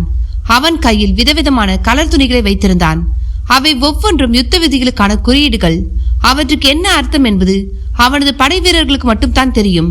அவற்றுக்கான முன் அறிவிப்புகளை அவன் ஏற்கனவே தன் ஆட்களுக்கு தெரிவித்திருந்தான். பாஸ்கர ரவிவர்மன் முதலில் காட்டில் பிடித்து கூண்டில் அடைத்து வைக்கப்பட்டிருந்த கொடிய மிருகங்களை விடுவிக்கும் வண்ண துணியை காட்டினான். காட்டில் பிடிபட்ட விலங்குகள் பட்டினி போடப்பட்டிருந்தன. காட்டில் சுதந்திரமாக சுற்றித் திரிந்த விலங்குகள் தங்கள் சுதந்திரத்தை இழந்து அடைப்பட்டதாலும் பட்டினி கிடந்ததாலும் கடும் கோபத்திலும் பசியிலும் இருந்தன. கூண்டை விட்டு வெளியேறிய அவைகளை சோழப்படைகளை நோக்கி விரட்டிவிட்டனர் சேர வீரர்கள். கற்களால் விரட்டப்பட்ட அந்த வனவிலங்குகள் தப்பிக்கும் நோக்கத்தோடு சோழப்படைகளை நோக்கி ஓடின. இந்த மாதிரியான யுத்த வியூகங்களை ஏற்கனவே பலமுறை சந்தித்திருந்த சோழப்படையின் அனுபவம் வாய்ந்த மாதண்ட நாயக்கன் தன் கைகளை உயர்த்தி நடுவிரலை காட்டினான். சோழ வீரர்களின் கையில் கயிற்றால் பிணைக்கப்பட்டிருந்த அலங்கிய நாய்கள் அவிழ்த்து விடப்பட்டன. அந்த நாய்களுக்கு சோழ வீரர்களால் கடும் பயிற்சி அளிக்கப்பட்டிருந்தது. குறிப்பாக வனவிலங்குகளின் உயிர் நாடியை கடித்து குதறும் பயிற்சியில் அவை தலைசிறந்து விளங்கின. சோழப்படைகளை நோக்கி விரைந்த வனவிலங்குகள் கூட்டத்திற்குள் இருந்து திடீரென வெளிப்பட்ட நாய்களை பார்த்து திடுக்கிட்டன. ஆனாலும் எந்த பயனும் இருக்கவில்லை. சோழர்களின் நாய்ப்படை வனவிலங்குகளை உண்டு இல்லை என்றாக்கியது. அவற்றின் உயிர் நாடியை கடித்து குதறி அவற்றை பயத்தோடு விலகி ஓட செய்தது சோழர்களின் நாய்ப்படை. இது வீண் முயற்சி என்று நான் முதலிலேயே கூறினேனே. இது போர் துவங்கும் நேரத்தை சற்று தாமதமாக்கும், அவ்வளவுதான் என்றான் அச்சுதவர்மன். அவனும் போர்க்கோலம் பூண்டு களத்தில் இறங்கியிருந்தான். இருக்கட்டும், இந்த முறை நாம் ஒவ்வொரு அணியாக களத்தில் இறங்கப் போவதில்லை. எல்லா அணிகளையும் ஒரே நேரத்தில் களத்தில் இறக்கப் போகிறேன். நம் முழு பலத்தையும் பிரயோகிப்போம். நம்ம பலத்தை எதிரி பார்க்கட்டும் என்றான் பாஸ்கர ரவிவர்மன். அவன் தன் கையில் இருந்த அத்தனை வண்ணத்துணிகளையும் ஒரே நேரத்தில் கீழே வீசினான். அவனது வில்படை, காலாட்படை, யானைப்படை எல்லாமும் ஒரே நேரத்தில் களத்தில் இறங்கின. என்ன செய்கிறான் இவன் என்றான் சோழப்படையின் மாதண்ட நாயக்கன். அவன் ஒரே நேரத்தில் எல்லா படைகளையும் தாக்குதலுக்கு அழைக்கிறான். நல்லது, அதுதான் அவனுக்கு விருப்பம் என்றால் நாமும் அதே செய்வோம். சோழ நாட்டின் மாதண்ட நாயக்கன் தன் படைகள் முழுவதையும் இயங்க ஆணையிட்டான். இரு படைகளும் முழு வேகத்தோடு மோத ஆரம்பித்தன. தன்னுடைய முதல் போர்க்களம் இதுவென்பதால் ராஜேந்திரன் முழு உற்சாகத்தோடு கையில் வாளோடு குதிரையில் களமிறங்கிவிட்டான். அதை பார்த்த மாதண்ட நாயக்கன் தன் வீரர்களுக்கு கண்ணை காட்டினான். அவனது உயிருக்கு எந்த ஊரும் நேர்ந்துவிடக்கூடாது என்பதற்காக இடங்கை வலங்கை வீரர்கள் அவனுக்கு பாதுகாப்பாக அவனை சுற்றி சூழ்ந்தனர். இரண்டு பக்க வீரர்கள் விட்ட அம்புகளால் பானமே இருண்டது. தீப்பந்தத்தை காட்டி யானைகளை விரட்டி எதிரிகளின் பக்கம் வரைய செய்து பெருமழிவை உருவாக்கினார்கள் சோழ வீரர்கள். அன்று மதியத்திற்குள் சோழப்படையின் கை ஓங்க ஆரம்பித்தது. பாஸ்கர ரவிவர்மன் மட்டும் தன் நம்பிக்கையை இழக்காமல் தீரமுடன் போர் புரிந்து கொண்டிருந்தான். அவனும் எங்கிருந்தோ பாய்ந்த அம்பினால் வீழ்த்தப்பட்டான். அவன் தன் குதிரையிலிருந்து கீழே விழுந்ததும் உத்தரவிட ஆள் இல்லாததால் சேரப்படை சுணங்க ஆரம்பித்தது. பாஸ்கர ரவிவர்மன் வீழ்ந்ததும் சோழப்படையின் ஆக்ரோஷமும் உற்சாகமும் பெருக ஆரம்பித்தது. கூடவே அவர்களிடம் உக்கிரமும் வல்கி பெருக ஆரம்பித்தது. படுகாயம் அடைந்திருந்த அச்சிதவர்மன் குற்றுயிரும் குலை உயரமாக தரையில் கிடந்தான். அவன் கண்களில் பட்டது ஒரு தீபந்தம். அதை கையில் எடுத்தவன் காந்தலூர் சாலைக்கு தீ வைக்க ஆரம்பித்தான். காந்தலூர் சாலை கொழுந்துவிட்டு எரிய ஆரம்பித்தது. அதன் கரும்புகை வானில் பரவ ஆரம்பித்தது. காட்டு வழியில் சுவடி மூட்டைகளோடு பயணமாகி கொண்டிருந்த 12 பேரும் அந்த புகையை கண்ணுற்றனர். நாம் போரில் தோற்றுவிட்டோம், நம் குருநாதரும் இறந்திருப்பார் என்றான் அவர்களில் ஒருவன் கண்ணீருடன். இதற்கு ராஜராஜ சோழன் பதில் சொல்லியாக வேண்டும். நம்மால் அவனை என்ன செய்ய முடியும்? அவனது உயிரை எடுக்க முடியும். ஆதித்த கரிகாலன் உயிரை ரவிதாசன் எடுத்தது போல் அருள்மொழியின் உயிரை நாம் எடுப்போம். இதுதான் நம் குருவுக்கு நாம் செலுத்தும் நன்றி கடன். கரும்புகை வானை சூழ்ந்தது. அத்தியாயம் 14. காந்தலூர் சாலை போரில் சோழர் படை மகத்தான வெற்றியை அடைந்தது. அந்த வெற்றி காந்தலூர் சாலை களமறுத்தருளிய என்று உடையார்குடி கல்வெட்டிலும் பொறிக்கப்பட்டது. சேர மன்னன் பாஸ்கர ரவிவர்மன் போரில் கொல்லப்பட்டான். காந்தலூர் சாலையின் குருவான அச்சுதவர்மனும் போரில் இறந்து போனான். போரில் தங்கள் வீரர்களை இழந்த தம்பிரான்கள் சோழனின் ஆட்சியை ஏற்றுக்கொள்வதாக கூறி சரணடைந்தனர். வருடமானால் கப்பத்தொகையை சோழ அரசவைக்கு அனுப்பி வைக்கும் அருள்மொழியின் நிபந்தனையையும் வேறு வழியின்றி ஏற்றுக்கொண்டனர். தங்கள் ஆளுகையை ஏற்றுக்கொண்ட தம்பிரான்கள் அதற்கு ஆதாரமாக தங்கள் மார்பில் புலிக்கொடியை பச்சை குத்திக் கொள்ள வேண்டும் என்று அருள்மொழியின் ஆணையையும் அவர்கள் ஏற்றுக்கொள்ள வேண்டியதாகிவிட்டது. சிறையில் பாஸ்கர ரவிவர்மனால் அடைக்கப்பட்ட சோழ நாட்டின் தூதன் வெற்றிகரமாக மீட்கப்பட்டான். அவன் சோழ தேசத்தின் புதிய கதாநாயகனாக போற்றப்பட்டான். அவனை மலைதேவன் கட்டி அணைத்து பாராட்டினான். எல்லாம் உங்கள் யோசனைதான் என்று மலைதேவனிடம் கிசுகிசுத்தான் அவன். 16 வயது நிரம்பிய ராஜேந்திரனின் முதல் போர் மாபெரும் வெற்றியடைந்ததை அறிந்த அருள்மொழிவர்மன் மட்டற்ற மகிழ்ச்சி அடைந்தான். அவனது வெற்றிக்கு துணையாக இருந்த மாதண்ட நாயக்கர்களுக்கு பொன்னும் பொருளும் வழங்கி சிறப்பித்தான் அருள்மொழிவர்மன். இப்பொழுதைக்கு வலுவில் சிறந்து விளங்கும் சோழ சாம்ராஜ்யத்தை எதிர்ப்பது அவ்வளவு புத்திசாலித்தனமல்ல என்பதால் தம்பிரான்கள் அமைதி காத்தார்கள். அவர்களை அதிகாரம் செய்து ஆட்சி நிர்வாகம் செய்ய புதிய அரச பிரதிநிதியை நியமித்தான் அருள்மொழி. மலைதேவன் மட்டும் வருத்தத்தில் இருந்தான். அந்த வருத்தத்திற்கு காரணம் காந்தலூர் சாலை முற்றிலும் எரிந்து தீக்கரையான பொழுது ஆதித்த கரிகாலனின் கொலைக்கு காரணமான அந்த பெயர் தெரியாத சூத்திரதாரி எழுதிய பரிந்துரை கடிதமும் எரிந்து சாம்பலாகிவிட்டதே என்ற வருத்தம் தான். அந்த பெயர் தெரியாத சூத்திரதாரி இப்பொழுது சோழ ராஜ்யத்தில் ஏதாவது ஒரு உயர் பதவியில் நிம்மதியாக அமர்ந்து கொண்டிருப்பான் என்ற கசப்பான உண்மையை அவனால் ஏற்றுக்கொள்ளவே முடியவில்லை. அதனால் அவனது மனமோ உயர் பதவியில் இருப்போர் சிற்றரசர்கள், அரச குடும்பத்து முக்கிய பிரமுகர்கள் என்று எல்லோரையும் சந்தேக கண்ணோடு பார்க்க ஆரம்பித்திருந்தது. சேர பாண்டியர்களை வென்று தமிழகத்தின் ஏகபோக சக்கரவர்த்தியாக அருள்மொழி இருந்ததால் அவனுக்கு மும்முடி சோழன் என்ற பட்டத்தை வழங்க அரசவை தீர்மானித்தது. இப்படி ஒரு பட்டத்தை சோழ மன்னர்கள் யாருமே சூடியதில்லை என்பதால் இதை ஒரு பெரும் விழாவாக கொண்டாட நினைத்தாள் குந்தவை. அருள்மொழியும் அதற்கு சம்மதித்து விட்டதால் விழாவிற்கான ஏற்பாடுகள் துவங்கின. அதே நேரம் காந்தலூரிலிருந்து வெளியேறிய 12 பேர் கொண்ட குழு காட்டு வழியாக பயணித்து சோழ நாட்டிற்குள் ஊடுருவியது. அதற்கு முன்னதாகவே அவர்கள் தங்கள் வசம் இருந்த ஓலைச்சுவடிகளை பாதுகாப்பான இடம் ஒன்றில் பத்திரப்படுத்தி இருந்தனர். சோழ நாட்டினுள் நுழைந்த அந்த குழு அதன் தலைவனான மகேந்திரனின் யோசனைப்படி 2 பிரிவாக பிரிந்தது. மகேந்திரன் தலைமையிலான ஒரு குழுவும் கந்தவேலன் தலைமையிலான இன்னொரு குழுவும் வெவ்வேறு திசைகளில் பிரிந்தது. மகேந்திரன் தலைமையிலான ஒரு குழு சத்திரம் ஒன்றில் அடைக்கலமானது. மகேந்திரன் தலைமையிலான இன்னொரு குழு தங்களுக்கு தெரிந்த ஒரு வணிக நண்பனின் மாளிகையில் அடைக்கலமானது. அந்த வணிக நண்பனுக்கும் மகேந்திரனுக்கும் ஏற்கனவே நல்ல அறிமுகம் இருந்தது. அவனை பார்த்து அவனது நண்பன் ஆச்சரியமடைந்தான். வா நண்பா, ஏது இவ்வளவு தூரம் என்று வரவேற்றான் அவன்.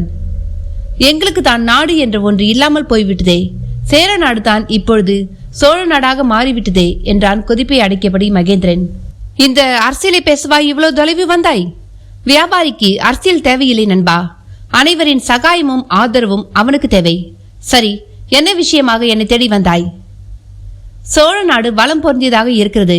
இங்கே உள்ள மக்களின் கையில் செல்வம் கரை புரண்டு ஓடுவதாக கேள்விப்பட்டேன். அதனால் இங்கே ஏதாவது வியாபாரம் செய்து பிழைத்துக் கொள்ளலாம் என்று நினைக்கிறேன். இதோ இவர்கள் என் நண்பர்கள். இவர்களும் எனது வணிக கூட்டாளிகள் தான். எல்லோரும் இணைந்து தொழில் செய்ய நினைக்கிறோம். நல்ல விஷயம்தான். கூட்டு வியாபாரத்தில் கவனம் தேவை. இவர்கள் என் நண்பர்கள், நம்பிக்கையானவர்கள். எனக்கு துரோகம் செய்ய கனவிலும் நினைக்க மாட்டார்கள். கவனம், பணத்தையும் நண்பர்களையும் இழந்து விடாதே. என்ன தொழில் செய்ய நினைக்கிறாய்?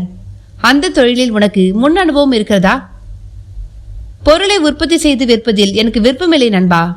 ஆனால் பொருட்களை வாங்கி விற்பதில் அனுபவம் உண்டு.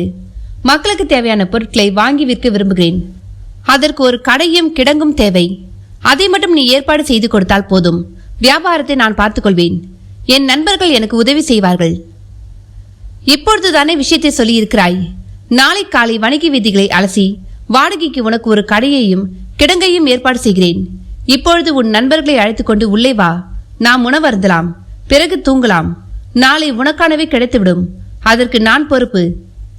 நன்றி நண்பா, இந்த உதவியை நான் வாழ்நாள் முழுக்க மறக்க மாட்டேன் என்ற மகேந்திரன் வெளியே நின்ற தன் ஆட்களுக்கு உள்ளே வருமாறு சைகை காட்டினான். அவர்களும் உள்ளே வந்தார்கள். அவர்களை வரவேற்ற மகேந்திரனின் நண்பன் மகேந்திரன் எல்லா விஷயங்களையும் சொன்னான். உங்களுக்கு உதவி செய்ய வேண்டியது என் கடமை. வாருங்கள், உப்பரிகைக்கு செல்வோம். உணவு தயாராகும் வரை உரையாடி கொண்டிருப்போம் என்றான். அனைவரும் உபரிகைக்கு சென்றபொழுது வெளியே வாசலில் முரசறியும் சத்தம் கேட்டது. நமது மன்னர் அருள்மொழிவர்மர் சேர பாண்டியர்களை வென்று அவர்களின் மணிமுடியை பறித்துக் கொண்டு விட்டதால் அவரது வீரத்தை மெச்சி சோழ நாடு அவருக்கு மும்முடி சோழன் என்ற பட்டத்தை தர முடிவெடுத்துள்ளது. இன்றிலிருந்து 3வது புதன்கிழமை அதற்கான விழா நடைபெற உள்ளது. மக்கள் அனைவரும் தஞ்சைக்கு வந்து சிறப்பிக்குமாறு அரசு கேட்டுக்கொள்கிறது. முரசரபவனின் உரத்த குரல் காற்றில் எதிரொலித்தது. மகேந்திரனின் முகம் கல்லாக இறுகியது. அந்த புதன் தான் அருள்மொழி உயிரோடு இருக்கும் கடைசி புதனாக இருக்கும் என்று முணுமுணுத்தன அவனது உதடுகள். அத்தியாயம் 15. கந்தவேலன் தலைமையிலான குழு அரசு சத்திரம் ஒன்றில் அடைக்கலமாகி இருந்தது. அங்கே இருந்த அதிகாரிகளிடம் தங்களின் சேரநாட்டு அடையாளங்களை மறைத்து வழிபோக்கர்கள் என்று தங்களை அறிமுகப்படுத்திக் கொண்டனர் அனைவரும். அன்று இரவு மிக நீண்ட இரவு பொழுதாக அமைந்தது 12 பேருக்கும். மறுநாள் காலை மகேந்திரன் தனது நண்பனுடன் அங்காடி ஏதாவது கிடைக்குமா என்று பார்த்து வர கிளம்பினான். வணிக நண்பன் கிளம்பும் முன்பாக மகேந்திரனின் நண்பர்களிடம், நண்பர்களே, இந்த மாளிகையில் வீணாக அடைப்பட்டு கிடந்து நேரத்தை வீணாக்காதீர்கள். வணிக செய்ய விரும்பும் நீங்கள் இந்த பகுதியின் புவியியல் அமைப்பை தெரிந்து கொள்வது மிகவும் நல்லது. இப்பொழுதிருந்து நீங்கள் இடங்களை பற்றி நன்றாக தெரிந்து கொண்டால் நாளை உங்கள் வணிகத்திற்கு அது உதவியாக இருக்கும். சும்மா இருக்காமல் நீங்கள் ஊரை சுற்றி பார்ப்பது நல்லது என்று அறிவுரை வழங்கினான். அவர்கள் மகேந்திரனை பார்த்தார்கள். அவனோ அவர்களை பார்த்து சிரித்தான். என் நண்பன் சொல்வதும் உண்மைத்தானே. என் அனுமதிக்காக நீங்கள் காத்திருக்க வேண்டியதில்லை. நீங்கள் போய் ஊரை சுற்றி பாருங்கள். மதியத்திற்குள் வீட்டிற்கு வந்து சேர்ந்து விடுங்கள். அதற்குள் நானும் வந்து சேர்ந்து விடுவேன். மதிய உணவு வேளையில் நாம் நம் அனுபவங்களை பகிர்ந்து கொள்ளலாம் என்றவன் மகேந்திரனுடன் கிளம்பினான். அவனது நண்பர்கள் ஐவரும் ஊரை சுற்றி பார்க்க கிளம்பினார்கள். உண்மையில் அவர்களுக்கு வேறு ஒரு உள்நோக்கம் இருந்தது. அது அரசாங்க விடுதியில் தங்கியிருக்கும் கந்தவேலனையும் அவனது நண்பர்களையும் சந்திப்பது. இருவரும் வெவ்வேறு திசைகளில் பிரிந்தனர். அங்காடி தெருவுக்குள் நுழைந்த மகேந்திரனின் வணிக நண்பனுக்கு பலரும் முகமன் கூறி வரவேற்றனர். அவன் பலரையும் பெயர் சொல்லி அழைத்து வியாபார நிலைமைகளை கேட்டறிந்தபடி முன்னேறி கொண்டிருந்தான். தன் வணிக நண்பனின் செல்வாக்கை வியப்புடன் பார்த்தபடி அவனுடன் நடந்து கொண்டிருந்தான் மகேந்திரன். இவனால் எப்படியும் தனக்கு ஒரு அங்காடியை பெற்று தந்துவிட முடியும் என்ற நம்பிக்கை அவனுக்கு வந்துவிட்டிருந்தது. அங்காடி தெருவில் கொஞ்ச தூரம் நடந்ததும் அவன் ஒரு வித்தியாசமான விஷயம் ஒன்றை கவனித்தான். சில அங்காடிகளின் வெளியே மனிதர்கள் அமரும் நாற்காலி ஒன்று போடப்பட்டிருந்தது. ஆனால் அதில் யாரும் அமருவது போல் தெரியவில்லை. அவன் பார்த்து கொண்டிருக்கும் பொழுதே கடைக்காரர்களில் சிலர் அந்த நாற்காலிகளை அங்காடிகளுக்குள் தூக்கி சென்றனர். எதற்காக நாற்காலியை வெளியே வைக்கின்றனர், பிறகு எதற்காக உள்ளே தூக்கி செல்கின்றனர் என்று அவனுக்கு தெரியவில்லை. தன் மனதில் எழுந்த சந்தேகத்தை மறைக்காமல் தன் நண்பனிடம் கேட்கவும் அவன் தவறவில்லை. பரவாயில்லையே, வியாபாரிக்கான சூட்சும புத்தி உனக்கும் இருக்கிறது. நீ இப்படி உன்னிப்பாக கவனித்ததை நான் மனதார பாராட்டுகிறேன். ஒரு வியாபாரி தன்னை சுற்றி நடப்பதை விழிப்புடன் கவனிக்க வேண்டும். நீ கவனித்த நாற்காலிகளுக்கு ஒரு காரணம் இருக்கிறது. கடையை திறந்தவுடன் ஒவ்வொரு வியாபாரியும் ஒரு நாற்காலியை கடைக்கு வெளியே வைத்து விடுவான். அதற்கு என்ன அர்த்தம் தெரியுமா? இன்னும் என் கடையில் முதல் வியாபாரம் எதுவும் ஆகவில்லை என்று அர்த்தம். முதல் வியாபாரம் நடந்து முடிந்த பின்பு நாற்காலியை எடுத்து கடைக்குள் வைத்து விடுவார்கள். இரண்டாவது வியாபாரம் ஏதாவது வந்தால் நாற்காலி வைத்திருக்கும் கடைக்கு அனுப்பி வைத்து விடுவார்கள். எல்லா நாற்காலிகளும் கடைக்குள் சென்ற பிறகுதான் உண்மையான வியாபார போட்டி துவங்கும். இது காலம் காலமாக இருந்து வரும் வணிக பழக்கம். அதைத்தான் நீ கவனித்திருக்கிறாய். நாளை நான் வணிகம் செய்தாலும் இதே முறையை பின்பற்றித்தான் ஆக வேண்டும், இல்லையா? ஆமாம், அதில் சந்தேகம் என்ன? சோழ நாட்டில் வணிகம் செய்ய வேண்டுமானால் சோழ நாட்டு வழக்கத்தை பின்பற்றித்தான் ஆக வேண்டும். நல்ல வழக்கம், நானும் இதை பின்பற்றுகிறேன் என்றான் மகேந்திரன். அதே நேரம் கந்தவேலனை தேடி சென்ற ஐவரிடம் பெரும் குழப்பம் ஒன்று எழுந்தது. அவர்கள் அரசு சத்திரத்தை பற்றி விசாரித்த பொழுது 4-5 இருப்பதாக தெரிய வந்தது. அங்கே போய் கந்தவேலனை பற்றி எப்படி விசாரிப்பது? சேர நாட்டிலிருந்து வந்தவன் என்றா? அது புலியின் வாயில் தலையை நுழைப்பது போல. அவன் தன் பெயரையும் அடையாளத்தையும் மாற்றிக்கொண்டிருந்தால் அவனை எப்படி கண்டுபிடிப்பது? இப்படியான குழப்பத்தில் அந்த குழு தள்ளாடி கொண்டிருந்தது. கந்தவேலனை எதிரில் வந்தால்தான் உண்டு என்பது போல் நிலைமை உருமாறி கொண்டிருந்தது. நாம் நிச்சயம் கந்தவேலனை சந்தித்தாக வேண்டும். நாம் மகேந்திரனின் வீட்டில் தங்கியிருப்பதை அவனுக்கு தெரியப்படுத்தியாக வேண்டும். நல்ல யோசனைதான். அதற்காகத்தான் கந்தவேலன் குழுவினரை சத்திரத்தில் தங்க சொன்னோம். ஒரே ஒரு சத்திரம் இருக்கும் என்று நினைத்தது தப்பாக போய்விட்டது. தஞ்சையில் இத்தனை சத்திரங்கள் இருக்கும் என்பது நாம் எதிர்பாராதது. இப்பொழுது நாம் கந்தவேலனை எப்படி கண்டுபிடிப்பது? நம்மால் அவன் மாட்டிக்கொள்ளக்கூடாது. அதுவும் சரிதான். அதற்கு ஏதாவது நல்ல வழியை தான் நாம் யோசிக்க வேண்டும். அவர்களிடம் சற்று நேரம் அமைதி நிலவியது. அவர்களில் ஒருவன் முகம் தெளிவானது. நம் நண்பர்களை கண்டுபிடிக்க எளிதான ஒரு வழி இருக்கிறது. என்ன அது? அவர்களின் குதிரைகளை நாம் கண்டுபிடித்து விட்டால் அவர்கள் தங்கியிருக்கும் சத்திரத்தையும் நாம் கண்டுபிடித்து விடலாம். பலே, சரியான மூளைக்காரணி. நாம் முதலில் அவர்களின் குதிரைகளை தேடி கண்டுபிடிப்போம். நல்ல யோசனை ஒன்றை அவர்கள் கண்டுபிடித்ததும் அதை செயல்படுத்த முடிவு செய்தார்கள். அவர்கள் ஐவரும் ஒவ்வொரு சத்திரமாக குதிரைகளை தேடி கிளம்பினர். அவர்கள் எடுத்தவுடன் சத்திரத்தில் நுழையாமல் குதிரை லாயத்தை முதலில் நோட்டமிட்டார்கள். அங்கே சக நண்பர்களின் குதிரைகள் இல்லை என்றதும் அடுத்த சத்திரத்தை நோக்கி கிளம்பினார்கள். அவர்களின் நல்ல நேரம் கந்தவேலன் குதிரையில் ஏறி வெளியே எங்கும் செல்லவில்லை என்பதால் 4வது விடுதியிலேயே அவனது குதிரை அவர்களுக்கு காண கிடைத்தது. நம் நண்பர்கள் இங்குதான் இருக்கிறார்கள், வாருங்கள், அவர்களை தேடுவோம் என்றவர்கள் சத்திரத்தினுள் நுழைந்தார்கள். அங்கே யாரையும் எதையும் கேட்காமல் ஒவ்வொரு அறையாக தேட ஆரம்பித்தனர். அவர்களில் ஒருவன் அறை ஒன்றின் முன் நின்றான். அவர்கள் இங்குதான் இருக்கிறார்கள்.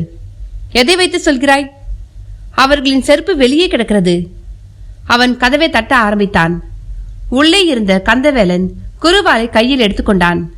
உள்ளே இருந்த ஐவரும் கையில் ஆயுதங்களை மறைத்து வைத்தபடி அவனையே பார்த்து கொண்டிருந்தனர். என்ன நண்பர்களே, கதையை கேட்டீங்களா? இந்த கதையோட தொடர்ச்சி உங்களுக்கு அடுத்த பாகமா நான் போடுறேன். இன்னும் 2 பாகம் நான் போடுற மாதிரி இருக்கும். அதுவரை இந்த கதையை கேட்டுட்டு உங்களுடைய கருத்துக்களை பதிவிடுங்க. லைக் பண்ணுங்க, உங்க நண்பர்களுக்கும் ஷேர் பண்ணுங்க. நன்றி, வணக்கம்.